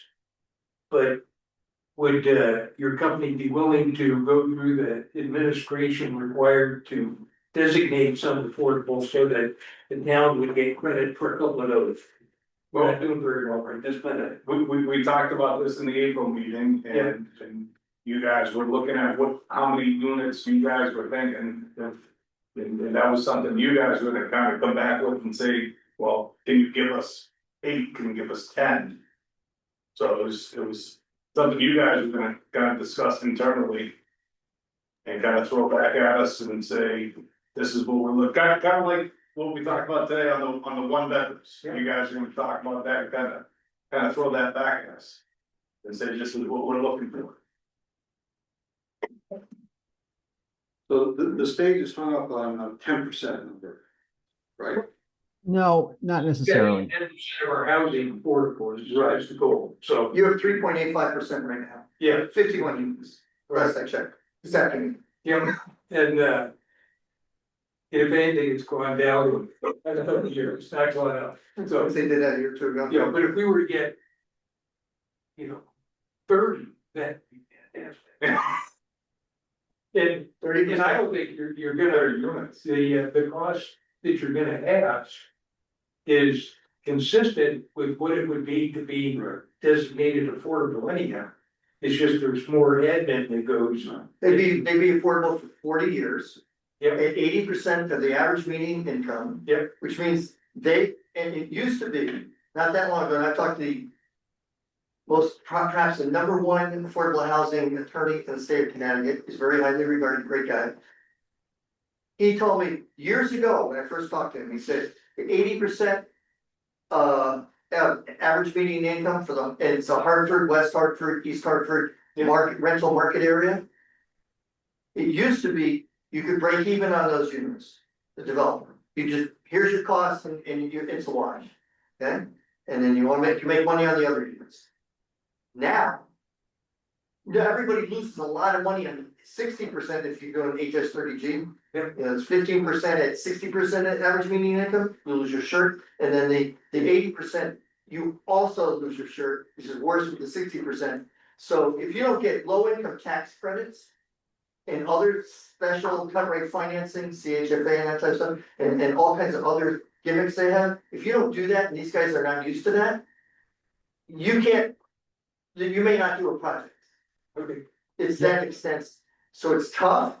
At 10%, we're talking about 110 units, so we're talking about 11 units.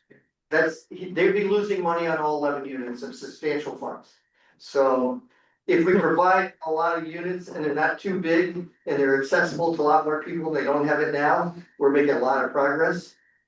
If we go with 10%, that's a lot of units, and they'd have to do a cost benefit analysis, see if it makes any sense. Yeah. So can I jump in on that? Yes, John, please. So yeah, so and again, I would take our eye off the 10% ball a little bit, because it's a little unrealistic and it's not truly a target. That is really just a threshold that separates communities that are subject to 830G and communities that are not subject to 830G. We're about to go through an exercise through the COG and through the state in which each municipality will be given a target number for new developments, new housing developments. We don't know what the number is yet. Obviously, we know that we need more. The number in Andover is going to be more than 51 or whatever the current restricted number is. For a project like this, unless the state is going to drop a giant bag of money onto the project to help subsidize it, and I just because these guys aren't necessarily, and I push back a little bit on Peter, just because these guys aren't necessarily familiar or used those tax credit programs in the past, I wouldn't dismiss out of hand the possibility of considering it. That said, I think we would very, very much welcome and appreciate some set aside. And I think in the relatively near term, before you get too deep into the engineering of this, I would appreciate sitting down with, even in a relatively informal way, to look through, your broad pro formas and what you hope and anticipate renting these units for. Because if we're using the lighter criteria, basically the incentive housing criteria that Peter described, which is somewhere 20% or less of the units at 80% of median, it could be relatively close to the market rate rents that you will be seeking. And just as an example, and again, new construction is a little bit different, but the woman, and I forget her name, that owns the existing apartments in the western part of town. Her rents that she's charging right now, something like $1,600 a month to $1,800 a month, actually probably would be affordable to the 80% median. So her market rents are technically affordable, except that they're not restricted that way. So I would just be curious, and well, more than curious, very interested to get a sense of, and you don't have to answer this now, and I'm sure you know this is going to take number crunching, what the anticipated market rents are, and where we are relative to our 80% median.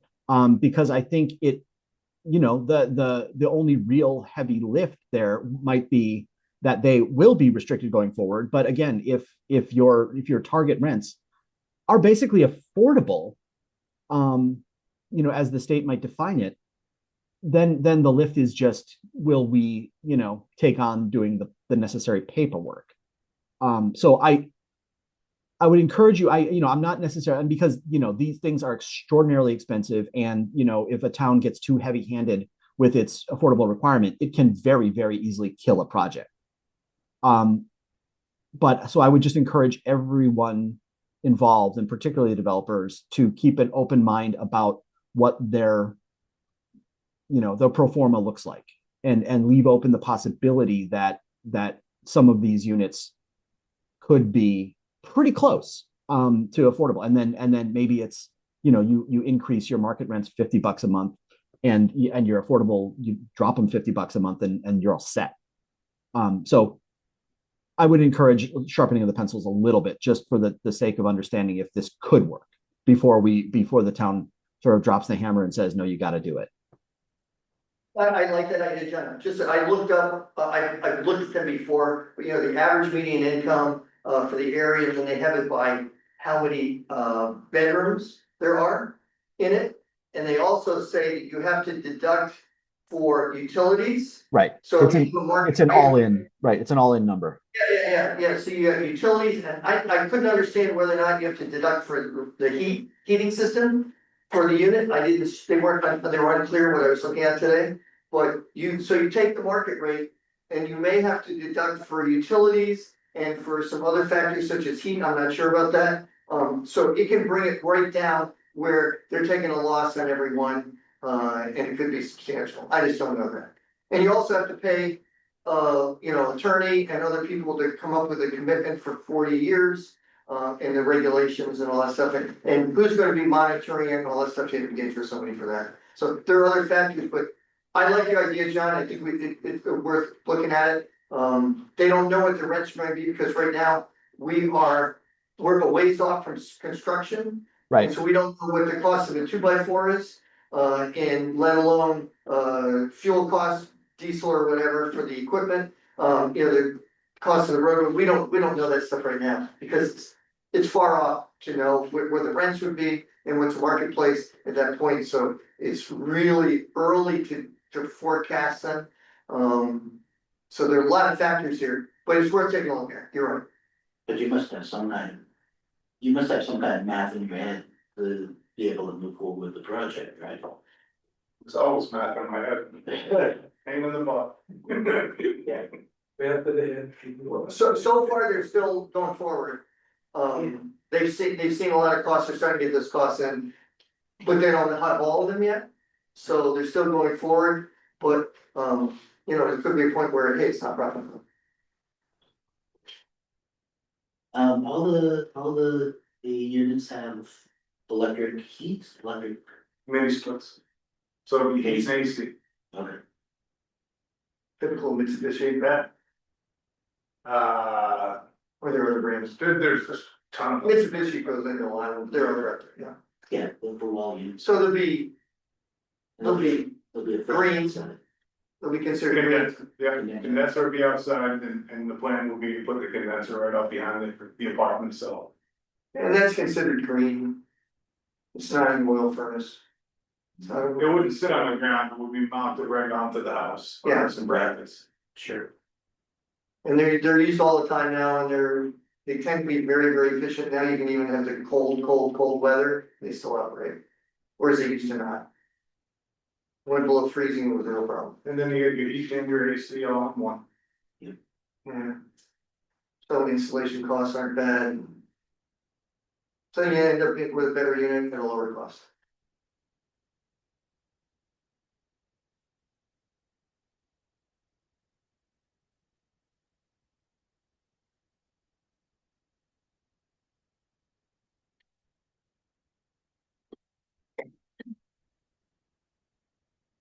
that it?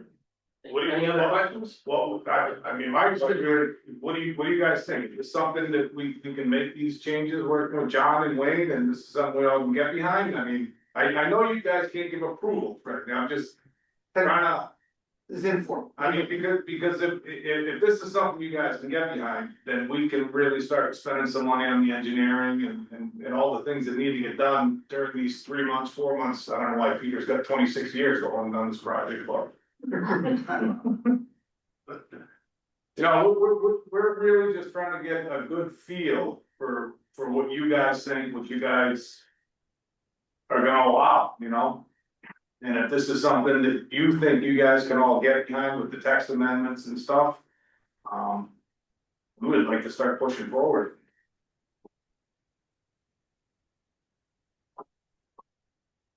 Well, if I could say something, like, this is a big project for this little town. It's a huge project. It's something that I don't believe any of us have tackled.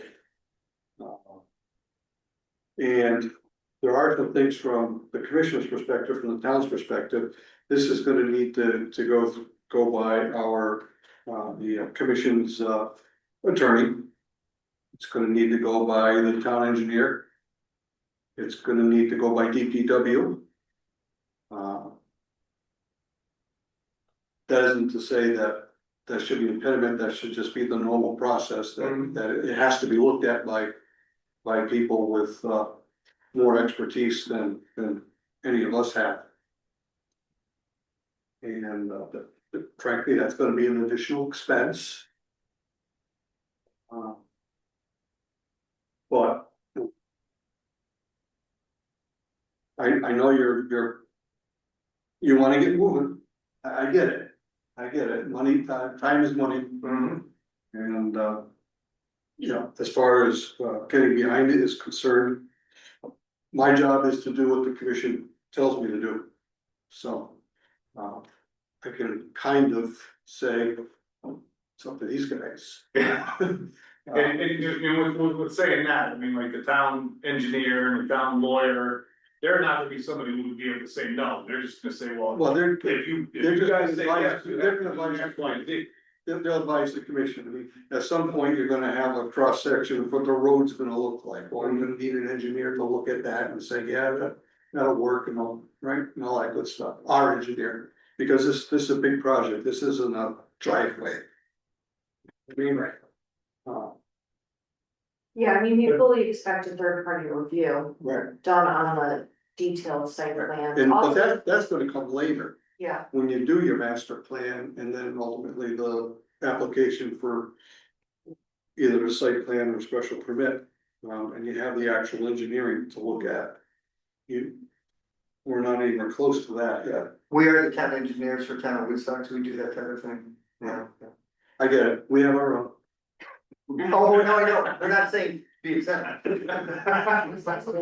We wear regular shoes. who is your town? Frommer? We use Barton and Lejudas primarily, I believe. Excuse me? Don't we use Barton and Lejudas for review? Yeah. Well, And the guys go the old. currently it's for Frommer is doing the bridge on Lake Road, so I'm assuming for the town. Right? Probably structural. Yeah. Well, Wherever it is, I'll figure it out. Yeah, yeah, we'll deal with whoever you guys select, yeah. I haven't had to consult an engineer yet. This will be the first time.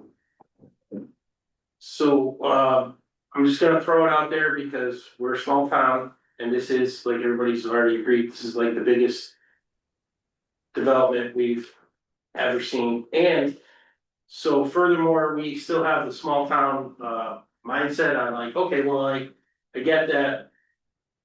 You would like to have the town plow the roads, but I'm kind of seeing this more like a condo association where they take care of their own road for plowing and maintenance and, as maybe there's some legal requirements for the stormwater management ponds maintenance. I'm not sure if we're capable of that. See where I'm going with that? So I know there's a little bit of back and forth hashing that has to get done there.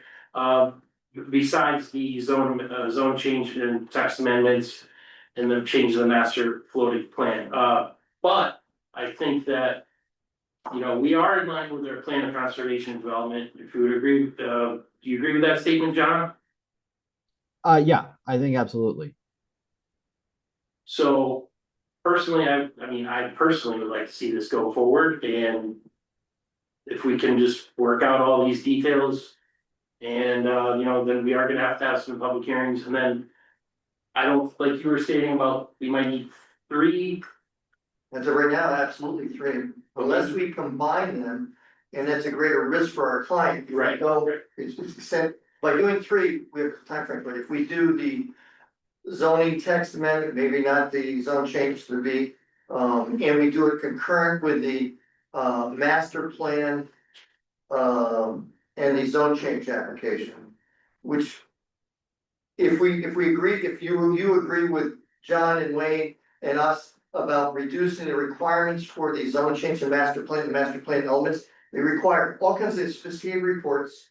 And every one of the pages of those reports is recorded in the town clerk's office. They make $60 a page, 3.5 by 11, something like that. You know, if we can cut back on some of those requirements for that stage and leave it to this engineered site plan stage, we can maybe do that. And the exposure to Sean and his partners is a lot less. And time is money for them. The more applications we have, the more time is involved with consultants and more expensive it is. I gotcha. And just, you know, in full disclosure, you know, all the commission members are elected. We don't get paid for this. So all the burden of these text amendment changes are gonna be on John Piskowski. And then we're gonna vote on them. So just keep that in mind. I mean, what do you think you're gonna be able to handle the workload, John? With you and your Well, team? it depends on what we're talking about. I mean, you know, the answer is yes, of course.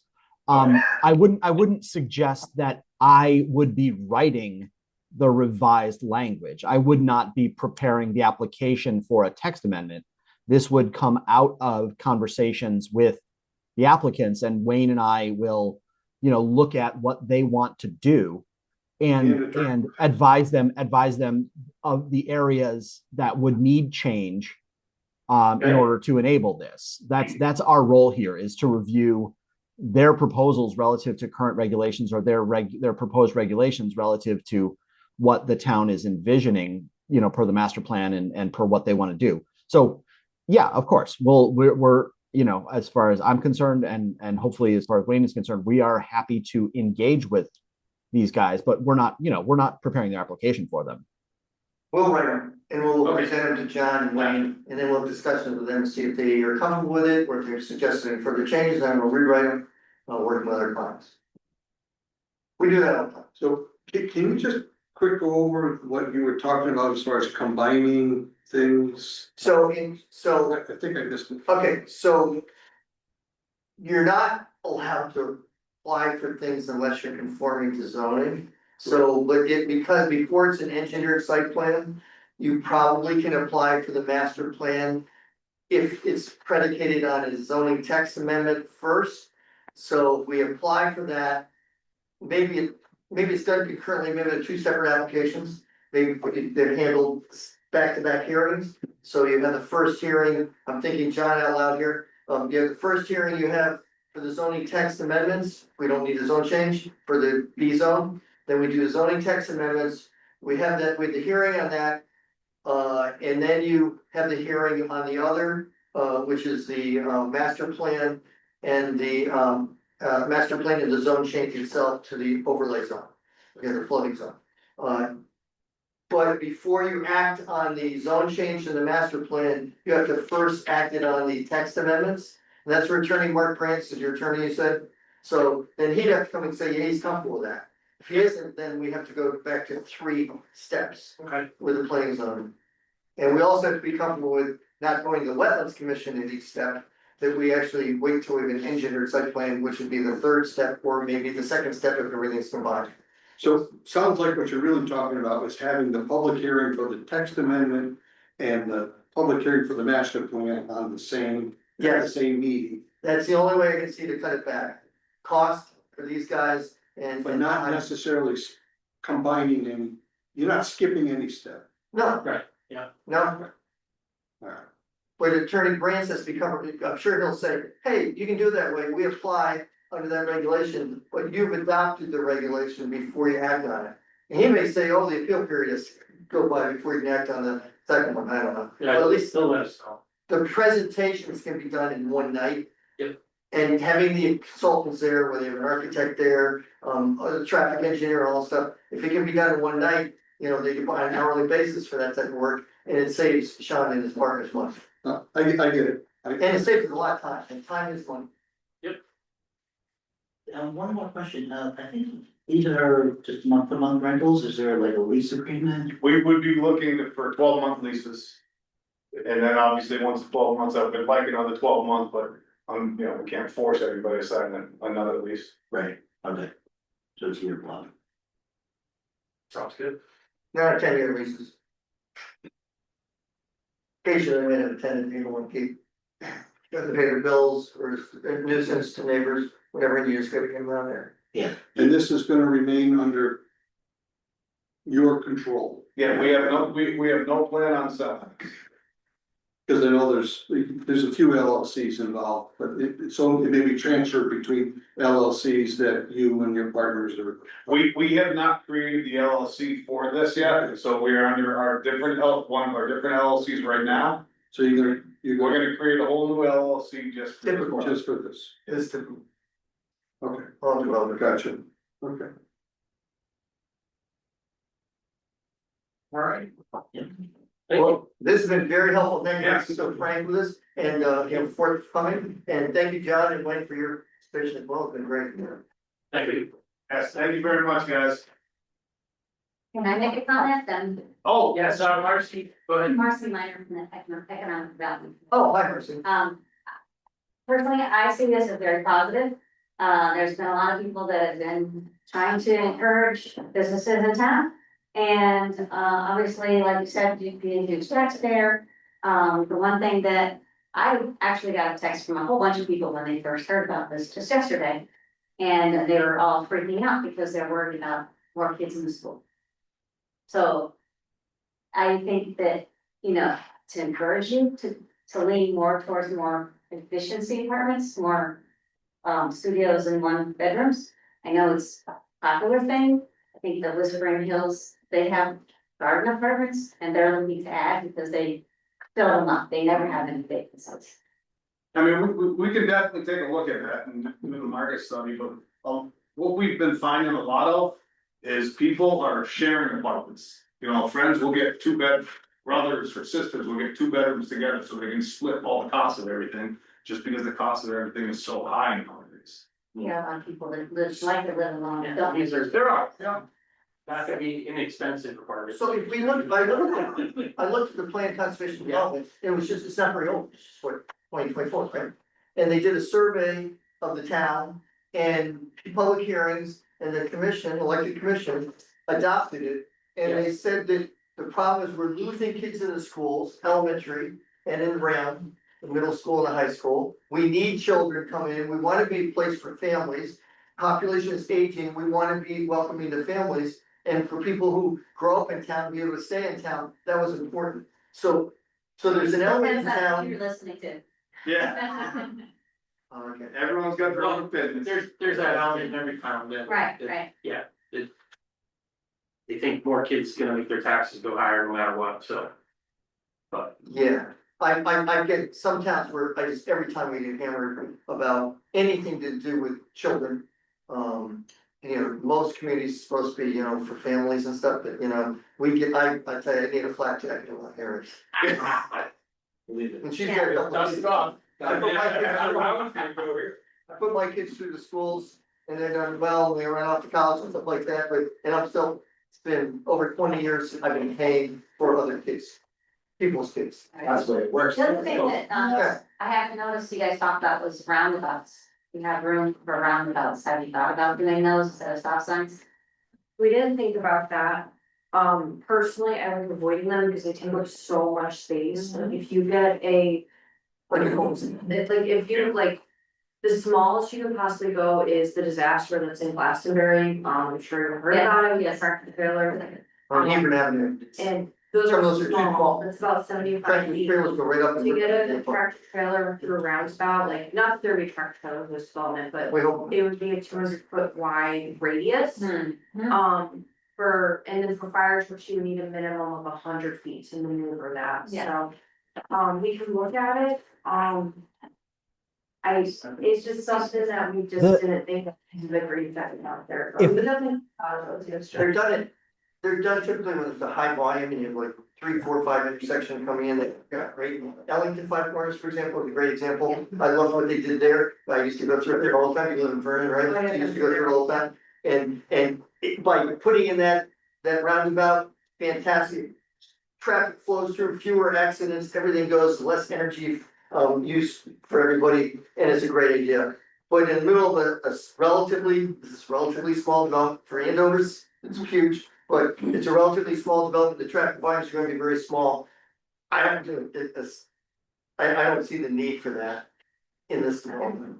You're looking to slow the traffic down, if people are speeding through some of these straightaways, you do some bumps or. Yeah, and when we did first Lawrence design, and we're working with the grades too, it worked out very well. You're not going straight through here, there's no strip here, and also by taking the 30-foot wide street. And narrowing it down with markings and other things, signage and stuff, you slow the traffic down the speeds. And there's many ways of doing it. If you ever been to Evergreen Walk, you see at the intersections, they don't have a stop sign when people go across stuff.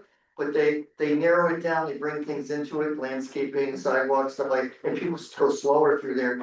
You don't see them going 60 through the middle of Evergreen Walk. They do a nice job on Evergreen Walk, but I think the other thing too is we get all the pedestrians are off the street, crossing too.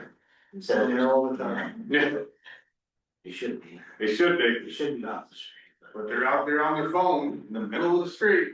That's natural special, but I think the trick is making sure that the traffic is moving at a safe space, so if people are on the road, even if it's a designated shoulder, they're gonna be all right. But one thing about people opposed because they're concerned about kids and it costs money to educate them. The population has gone down overall, although it's a little bit uptick, I think, in Canada, but they've gone down. So the number of kids in each classroom goes down. And so you have fewer kids in elementary school, the cost to operate that school, still the principal, still the heating unit, you still have teachers, just smaller classes.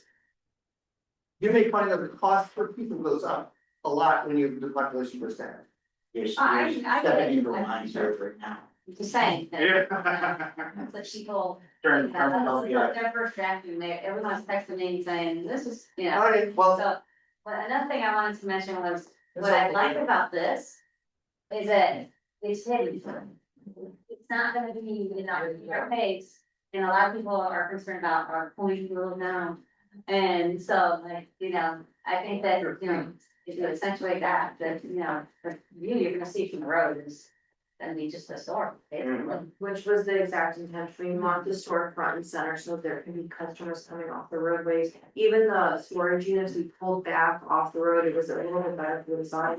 And there'll be a sign on the 6th, they know to get up in there, but the goal is to really hide those storage units, because the rest of the living here aren't, don't wanna see them either. Yeah. So we'll come up with a design, kind of tuck them away, have the units tucked away, so that, like you said, like, it's, you drive right by, you don't even know there's development. I Right. could have Yeah. access to things, but we didn't wanna do that, we just have off the interior street. Yeah. Yeah, People Yeah. know they're there. Yeah. There's not a lot of that around. yeah, thank you. Thank you, guys. Alright, thank you guys very much. Thank you, Kevin. We know a lot more about it now. And thank you, no, I think your time is great, we learned a lot.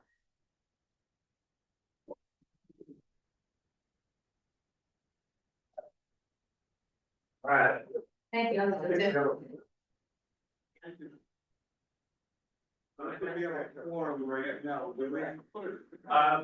We're gonna take a pause until Dave comes back. Yes. You can text it with the past. It passed.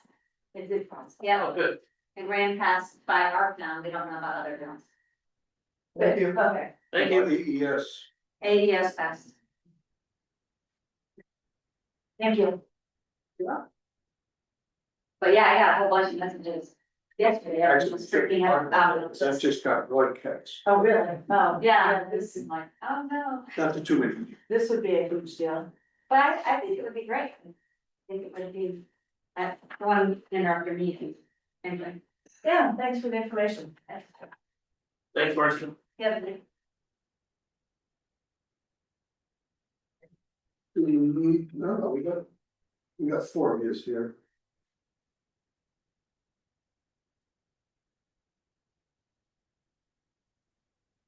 All right, Dave, all right. Is there anything on the agenda you all wanna skip? Like, where the tourism form? I mean, well, how about this, can you do, brief? I mean, I looked at it briefly, the agritourism form, and I guess we could push that to the next meeting. If Is there nobody something the opposes. commission wants to review? It's okay with me. Sure. Well, Any yeah. objections? Well, go ahead, go ahead. No, I'm Then go ahead. curious, we've got a form. Yeah. I think that's predicated on a special permit application, is it not? Well, it could be for both. I have the form for either. Either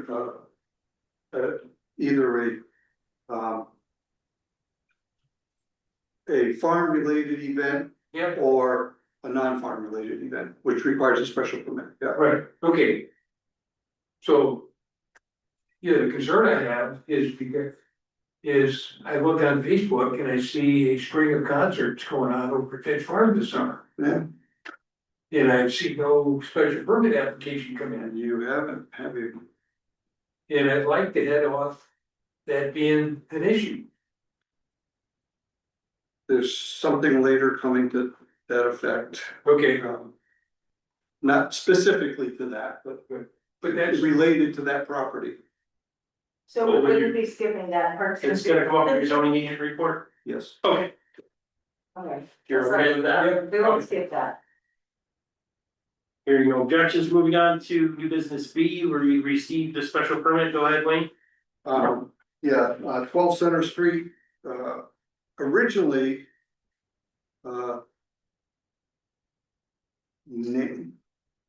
Nahan Orto had, in 2024, had originally applied for, his original application in 2024 included an accessory apartment.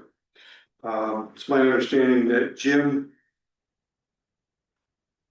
talked him out of that, or for some reason he removed that special apartment, that accessory apartment.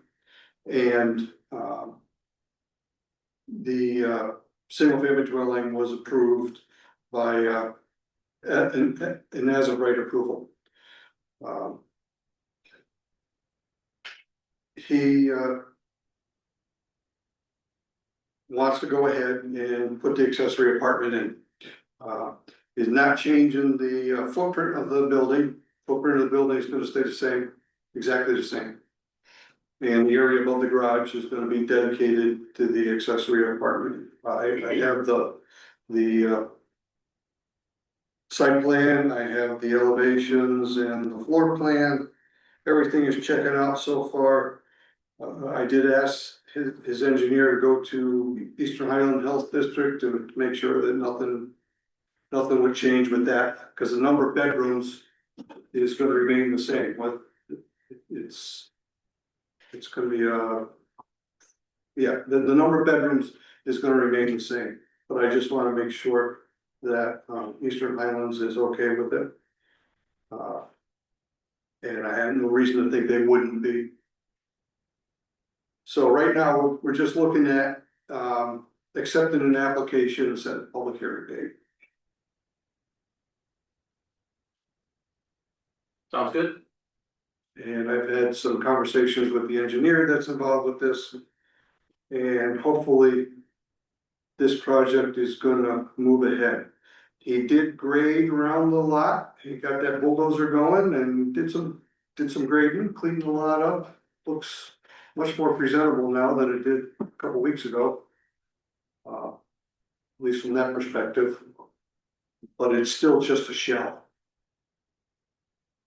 It's been a while It's been almost 2 years.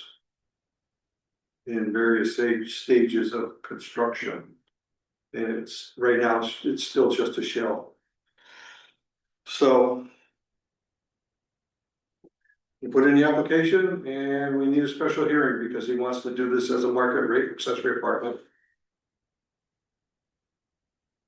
And the fellow who is the applicant is planning on living in the house?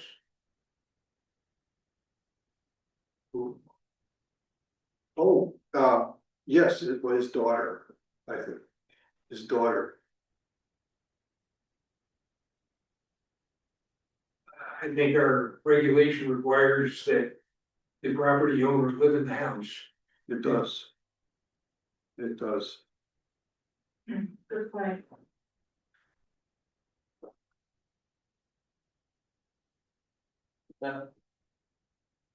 I can't answer that question. Yeah, okay, But that question can be answered.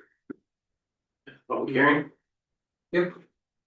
Okay, At the public hearing, or before the public hearing, and that question can be answered, and that will inform whether there actually will be a public hearing, let's put it that way. Because if the answer is no, then I'm just gonna say. There's no point in having a public hearing now, is there?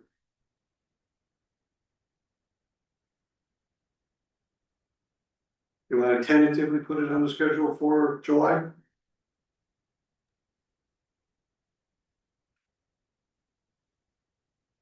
I'll make a motion that we put the public hearing for the permit on the schedule for the July meeting.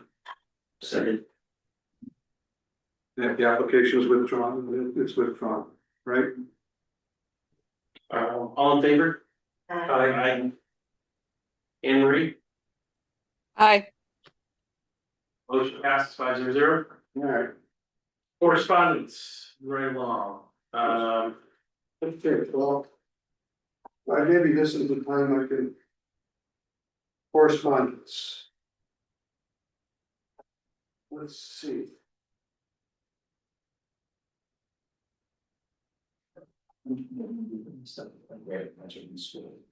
I might have left that in a file.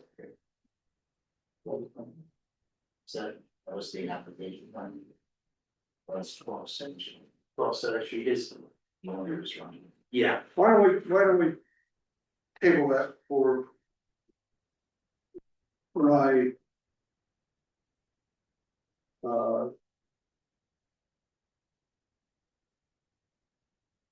Zoning agent report. Can we do that? So I have some correspondence that's. Included in. Some nasty grams I recently sent out. So you wanna skip one and include one in the other? Yeah, the correspondence really is about, some letters I sent out. Concerning violations. okay. And you or don't want to talk about that now?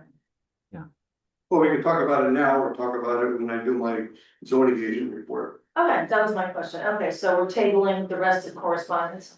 Yeah, there is, Yeah, well, I'll say, there is no correspondence. How's that? I'm sorry, can I jump in real quick? Yeah. And Wayne, could I ask you to stop the share? I think you don't need the special permit up there right now. Alright.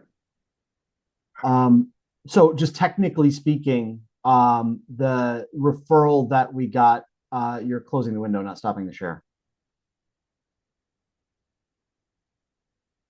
What am I doing here? Is this something wrong? Red box at the top. Oh. Thank you. There we go. Technically speaking, the referral that we got from Bolton about their proposed middle housing regulation would probably fall under correspondence. It's not technically a mandatory referral. A lot of towns keep sending those things out. They don't have to, Yeah. but I would just note it that it was, and I believe Wayne distributed it. So that's an item of correspondence of note. Thank you, John. Go ahead. Yep, the town of Bolton is doing some regulations, they made a referral to us. Yeah. All right, I guess we'll go on to commission discussion. So.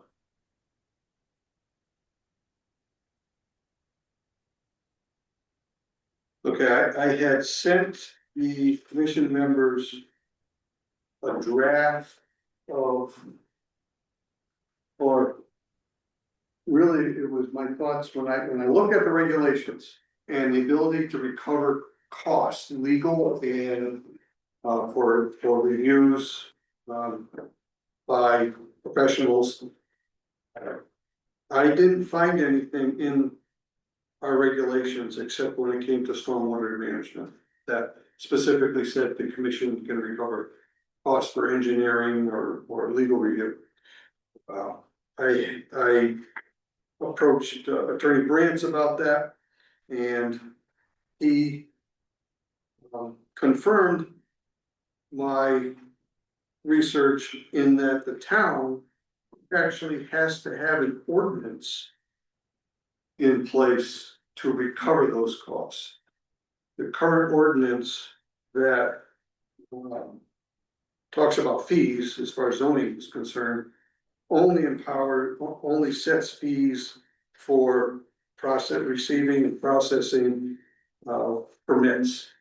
It doesn't specifically say anything about recovering legal costs or engineering costs. So to that end, I drafted a proposed ordinance, really, not a zoning regulation, a proposed ordinance that I'm looking for input from the commission and ultimately approval by the commission to send it to the Board of Selectmen for that process to turn it into an ordinance.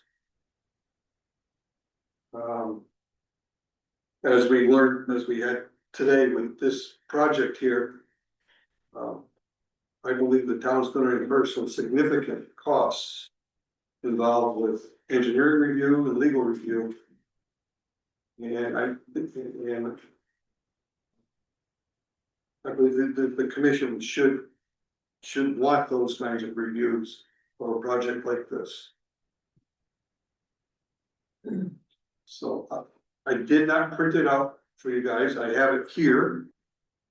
You did email it to us, so. I did email Yes. it to everybody.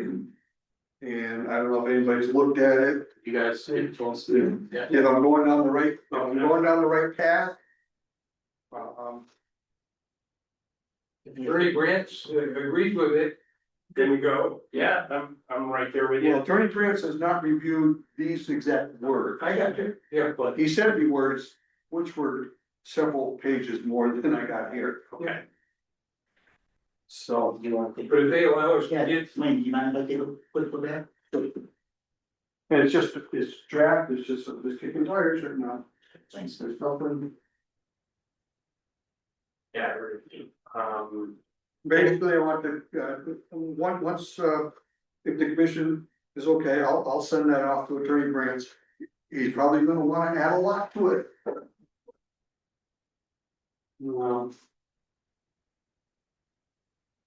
Go do the, John, have you looked at it?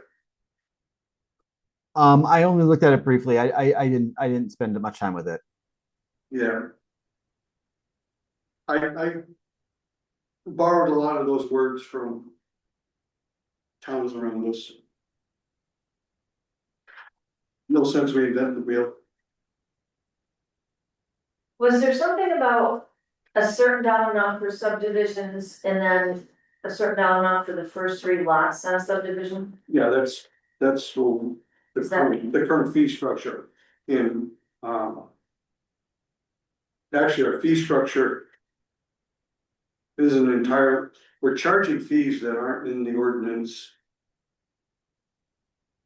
I thought it said what you're charging now is like $10 higher than what's in the ordinance.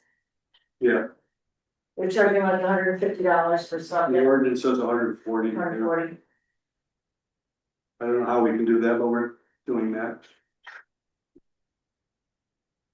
I thought our fees were always pretty ridiculously low compared to other towns. I I know have, you sent out a bunch of Yeah, example from the other town. right. It would be nice to have a spreadsheet that says. I tried to do that, you know. Every town. They do things a little different, it's hard to compare, Bird bag and round hole. yeah, it's hard to compare. You know, specific, Well, fees. like, we'll take this planning, proposal for an example. The tax money coming in after they get something built should, in theory, cover any of our engineering double checking fees and attorney's fees. That's Most town, no, I did research ordinances Yeah, and. I got you. And every town I checked, every Okay. town that borders this town Yep, has an ordinance yep, that authorizes the recovery of engineering legal fees from that. We don't have that. and Jay brought up a good point, if the development doesn't happen and we spend all that time and money, then it's gone, I get it. So. Do we vote on sending this to the board? I don't think you need to vote on it. What I want is, does the commission support what I'm doing? I do. And, and I will forward this on to Attorney Grants to get his eyes on it. Okay, sounds good. And then bring it back to you, next meeting as a more formal proposal. Thanks, Wayne. Thank you. I've seen some things in the past, but it wasn't to do with what we're talking about now, but, and I don't remember what they were, so I can't really say anything, but sometimes I think things can be a little too high. But I can't remember what I was looking at in the The past. zoning fees aren't so high, the building permit fees are a lot. Yeah. Maybe that's what. So. People out there, they're pretty significant. So isn't that what's theoretically supposed to cover the engineering costs, the building permit fees? Well, we're paying, I don't know. Where that Yeah, money no, goes. the zoning fees and building permit fees should be kept separately. Okay, And I just weigh in, I think, it's important to have an ordinance like this to cover the town. But I do think it should be relatively narrow, and we can talk to Attorney Brantz about this, and only triggered by basically a vote of the commission that this is necessary. Like if it's a complicated enough project that we need a third party attorney, third party engineer, third party, environmental scientist, whatever, it should be basically decided at the time of application receipt when we know that this is a complicated thing. It should not be open-ended, so the developer is not just on the hook for tens or even hundreds of thousands of dollars in environmental review. It should be a one-time fee in escrow that would cover technical review. There are good examples, and I think Wayne's probably gathered some of them. But with complicated projects in a relatively small town, with we don't have in-house engineering, we don't have in-house attorneys. It is important for the town not to go too far out of pocket on this stuff. So I think it's a valuable exercise. thank you, John. That's all I got. I believe John's up next. Go ahead, John. So yeah, and this may be a longer discussion than you guys really gonna start at 9:20. But I will just note that I forwarded around yesterday a draft markup of the zoning regulations. So because of Public Act 25-1 that it passed last November, municipalities have to make a couple of changes to their zoning regulations in the relatively short term to accommodate modifications to parking and modifications to what's called middle housing, which is 2 through 9 units in commercial districts. So what I have provided to you, and this is maybe something that you guys want to put off until next month to do sort of a full walkthrough, but what I prepared in markup style with your zoning regulations, basically any new language I've proposed in red here. that is basically the minimum reasonable, in my mind, the minimum reasonable number of amendments that you would have to make to your zoning regulations to get you compliant with those provisions of Public Act 25-1. And they, the major thing is, well, there's two sort of major things. Is one, you need to allow middle housing in the business district by a site plan. So I have proposed in section a new section 4.23 here, and I can make it a little bit bigger if you want. And again, I don't want to go through this whole thing because it's already late. Section 4.23, how we define what middle housing should be, broadly speaking, including some considerations of impervious coverage, landscaping, and architectural design elements. I'm drawing from our existing regulations on architectural design in the business district, which is section 8.3. And then basically enabling that in the business zone, which is the only zone you are required to allow this. You don't have to put it in residential zones. You don't have to put it in industrial zones. It's business and mixed use. And the only landed, obviously we have a mixed use overlay, that's not landed. The business zone is the only landed zone that this change needs to apply to. So, and again, the referral that we got from Bolton is really elaborate. That's sort of, buying a Range Rover when the state is really only asking for a small Toyota. It's a complicated set of regs. I tried to keep this as simple as possible, but this is something that we have to address and adopt sooner than later. So I'd really take your guidance on how you'd like to proceed. And it may be, if right now the only thing that we've got on the agenda next month is that the public hearing for the accessory apartment. It might be worth setting aside time to walk through these next month. But I would ask you all to look at the markup that I distributed to you all yesterday. Yeah, and I've gone through, but I think that everybody should take the next month to really go through and figure out if they want to add to it or subtract it. Sounds good? Sounds good. All right. Thank you, John. Yeah. Do that, put that on the agenda for next month. Good. And we're on to administrative reports. All right. Starting with all. Got. There's some, I only have one copy of each, but so take a look. The one on the top is the most interesting one. Somewhere in here, it gives you a link from grants. I left them all there. Okay, so there's just. So this is the page one. Oh, so it's more sad. No, I'll just tell you what this correspondence from the attorney grant was. It was, a note, looking for payment of his bill, Holler and Sage's bill. That was the note? Yep. Okay, Unpaid bill from, I thought we cleared that up last month and that the new town treasurer took care of that. apparently only one of the bills was taken care of. Well, I do understand that they're still playing catch up, Okay. but we're gonna need that paid. I saw Brent said we're back in his good graces. That's what I remember from last Yeah, month. he did. Yeah, He yeah. did. And like that we were okay to go. No, we're not. Okay. We're back out of the good graces. So.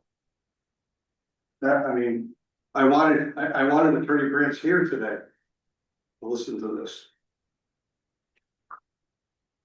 But you didn't get paid. but I'm not gonna, Oh, right, we don't wanna add to the bill if we're not ready yet anyway.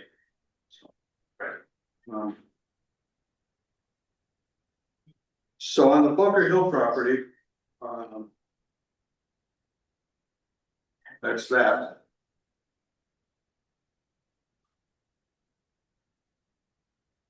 I have sent a note, indicating that the car storage was violated zoning regulations and inviting the, owner of the property to apply for a special permit, which he believes he doesn't need to apply for.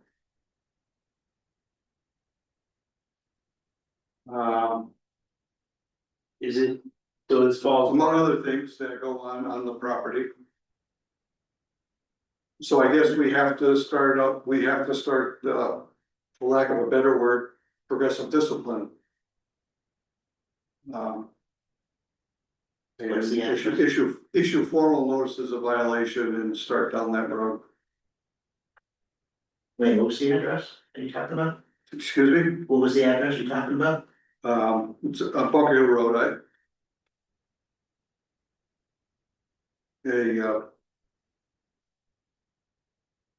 the site where the, so that Pitch Family Farms. Yeah. Property. Gotcha.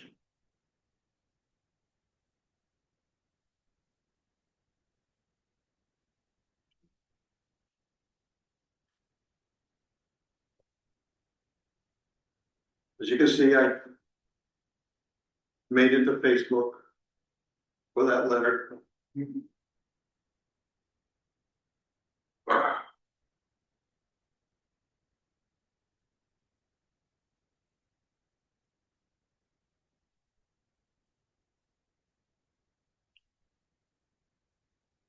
So this issue you're talking about isn't about the bands or the music. Well, that's different. that's another thing. This is right? about cars. This is about, using a portion of the property to store cars that are,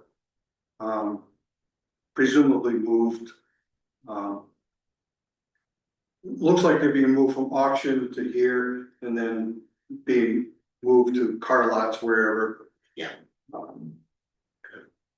About between, oh, I don't know, 10 and 15, maybe even 20 cars at any one time may be parked there. So, And viewable from the road. and the zoning regulations clearly say that, car storage requires a special permit. And property zone industrial, and specifically says in the industrial zone, we have to have a special permit to do that activity. And a business, and the business also says the same thing.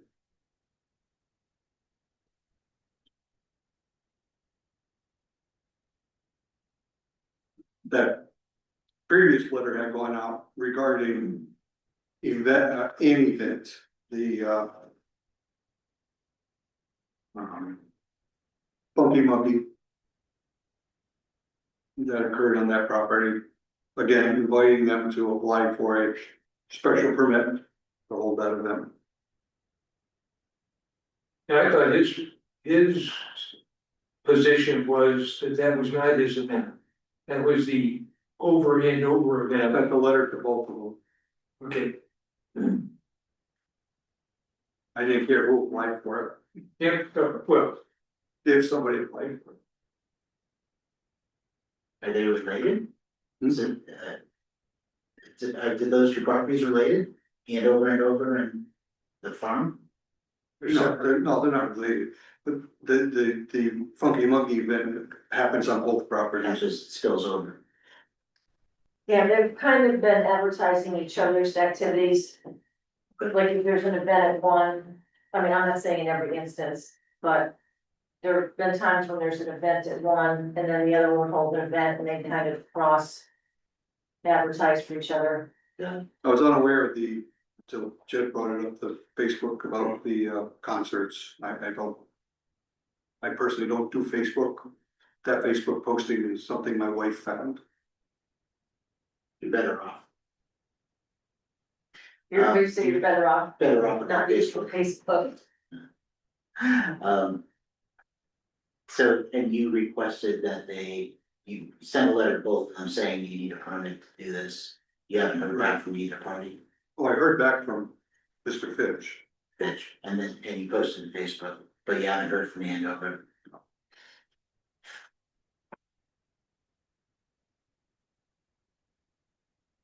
So just maybe between the two, you can refresh my memory, wasn't Ryan Fitch applying for two different things? And didn't he kind of drop one of them? Well, yes, he started out applying for the agro-tourism regulation, Okay, and then he He withdrew it. withdrew it. that's the language, okay. But we thought we needed the regulation anyhow, so we just continued on down that path and created the regulation. Okay, and is that what this form has to do with that we skipped tonight? Yes. Okay, the form, okay, and then also. I don't remember if it was under that umbrella or not, we had a discussion about, like, if Ryan did get permission to do certain things, would he need a permit for every single event, or would it be less? I think that is the permit A that we, season or something, yeah. that's what you're talking about? Okay, so that's still up in the air? Well, I think you can do a special permit for a series of events. Why not? I think that's some of the discussion we had, were you here? Okay. If you know what day, if you know when the events are gonna occur, I don't see why you can't have them all in one application. Mhm. And again, that's what's still up in the air, What's up in the air? about. Whether him you having need, events.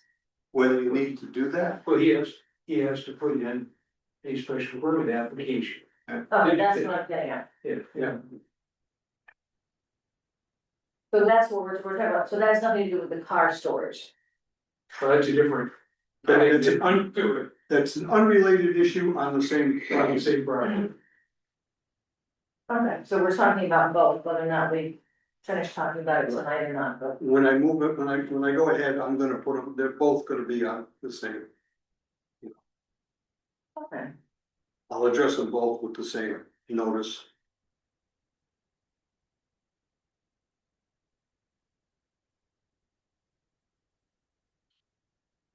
So do you wanna wait and discuss that when we discuss this agritourism form? Or is that what we're still deciding? The applying for the permit, I don't think is dependent upon the form. You can still apply for the special permit. Mhm. And he should, I think that's a prerequisite to using the form. He applies for a special permit to do X, Y, and Z, and all of a sudden he wants to do W, he puts in the form. He's already got the special permit approval, to do events, maybe that covers it. And as far as the additional vehicles and the parking where they're not supposed to be parking, that's gonna be handled separately, correct? Like, cause it is a business zone, he is allowed to have vehicles, but now it's an automotive transfer station like you were describing. That's a different story, right? So there's a couple of vehicles related to the business and a truck coming in once in a while, it's not what we're talking about. We're Right? talking about a bunch of cars parked and a car carrier parked there and. Is he leasing that out to like a sublet? Or, yeah. Then he needs to get a special permit for that then, right? Okay. And that's just as simple as getting a special permit, bring it. It's as simple as applying for a special permit and then the commission decides whether to grant a special permit or not. Yep.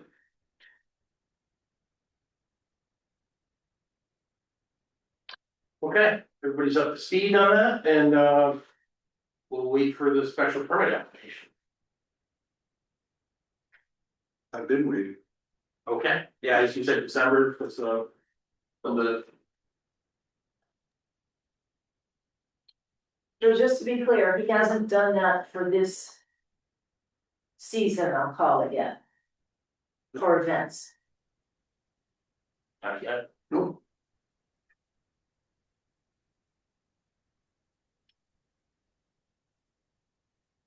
Thank you. Just giving you guys the heads up. Cause I'm sure we're gonna be on Facebook again.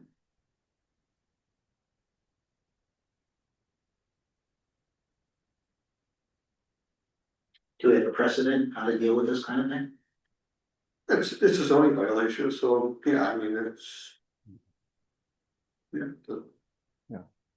It's There's it's as plenty- simple as they're not authorized to do what they're doing. That's a zoning violation. notice a zoning violation, and if it continues, then I guess it goes to a cease and desist. And this letter he sent was from May, so he's had time to comply. I remember that Facebook post, that wasn't that long ago. Like I say, I'm not really in tune to Facebook, except I do use Facebook Marketplace. But other than that, not much. A lot of used cars on Facebook Marketplace from that location. I haven't looked, mostly looking for that. And then there were several others. There was correspondence. I haven't gotten a reply yet. We talked to them over the phone. 115 Walker Hill, silt fences down. We putting a single family residence there, and silt fence along the driveways down. Promised me it would address, it would be addressed, hasn't been addressed, so. Check that out. That's that, the Shell station on Route 6, the windows were, this is something Jed brought up to me some time ago.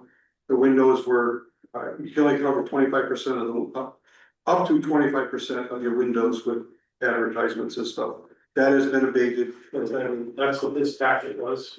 That's been abated. And then the, And then, Benjamin Franklin sent that letter. Mr. Metacucci gave me a call. Again, he assured me that he'd have his engineer work on the necessary modifications, and come to the commission to modify the special permit that was initially issued for that building and property. Now that he has additional land to go the other direction. spread out onto. And then remediate where he dug into the embankment along the rail trail. Okay, That's all I got. thank you. Up next. IWWC. So we canceled our most recent meeting because it was on the same day as the town meeting for the budget. Okay, Did that. so nothing to report. That's the report. All right, town planner, John, you're up.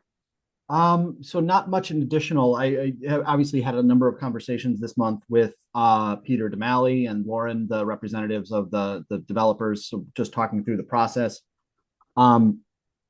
Met yesterday with economic development and looking forward to helping move some of those priorities forward. I also participated in the first meeting of the regional, basically assembly of planners. That's not a formal name, but the Capital Region Council of Governments has invited all of the region's town planners to come and start talking about the regional housing growth plans that we're going to have to start ramping up, and kind of walk through the process. There's nothing really to report at this point other than, we are all kind of waiting for the Office of Policy Management, OPM, to develop its buildable land criteria and its big housing growth need numbers. Both of those things aren't going to happen until the fall. So it was really just sort of an initial level setting meeting with the region's planners, and we will obviously keep you guys informed as you know plans and information progresses. But just wanted you to know that I was participating in a meeting on behalf of Andover for that. I think that's primarily it for me. And obviously, I developed the draft of the proposed zoning regs, but we'll talk about that next month. Thank you. And I went through that state, the firm that state hired for the housing analysis study. That housing analysis study is being superseded. The one from Eco Northwest. Yeah. Yeah, that's sort of put to the side. OPM is kind of redoing it. But I mean, it's good that you reviewed it, but that's yeah.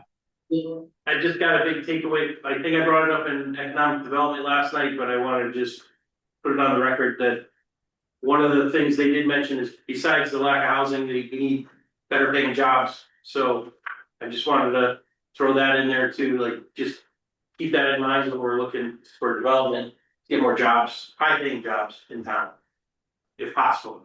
Sure. My 2 cents anyway. Well, I think that electro, Yes, whatever, yes, is gonna they're be, they're gonna have some jobs. Definitely. Yeah, that's great. Okay, any public speak online? Nobody's here. I got one. Go ahead. If you haven't been out to take a look at the playground and the pickleball courts and all that, you ought to go see it. That is really turning out nicely. And, Where's that, down to Southfield? Yeah, I didn't know they were putting in pickleball, that's great. they've got 4 courts in there, and they got this big playscape thing for the kids, just a real nice facility for the town. And Excellent. that was a good news story for us. Thank you. All right, moving on to approval of minutes. Make a motion to approve minutes for May 19th, 2026. Second by Go ahead. AJ. Okay, thanks. Discussion? No discussion, but I will abstain as I was not there. Thank you, Henry. Thanks. All right. Take go through. Not very good. Yeah. Not very good. Yeah, any other discussion? Just, I forgot, not to do with the minutes, just a housekeeping thing. Anne Permay is still getting our emails. Oh, I'm sorry, It's probably just, yeah, that'd be my bad then, yeah. before, it's no big deal. I saw her somewhere and she didn't mind. She just said, hey, I'm still getting your emails, so. Yeah, I noticed that this afternoon. Pardon? I noticed that this afternoon she was on a couple of them. All right. All in favor of approval of minutes? Aye. Anne Marie? Motion to abstain. Motion passes 4-0-1. And next meeting, July 21st, and Wayne, are we gonna add, just make sure you add the what John wants to talk about next month? Zoning revisions. Oh, The Public Act 25-1 zoning revisions. yeah, 25-1 discussion, yeah. Thank you. Are you gonna? It's still gonna be in the discussion phase at that point, right, John? Yeah, I mean, yes, you may want to, wait, I don't know if we need to turn it into a formal application, do we need to fill out a form? Yeah. I don't know if just for efficiency, if you wanted, this is entirely up to you. It's totally fine if we do sort of a discussion presentation and you guys sort of say, all right, this is the direction we want to go, or you want to pick a different direction. If it's the direction you decide you want to go, you could just turn it into an application and schedule it for public hearing the following month if you wanted. But yeah, it's really up to you. Sound good?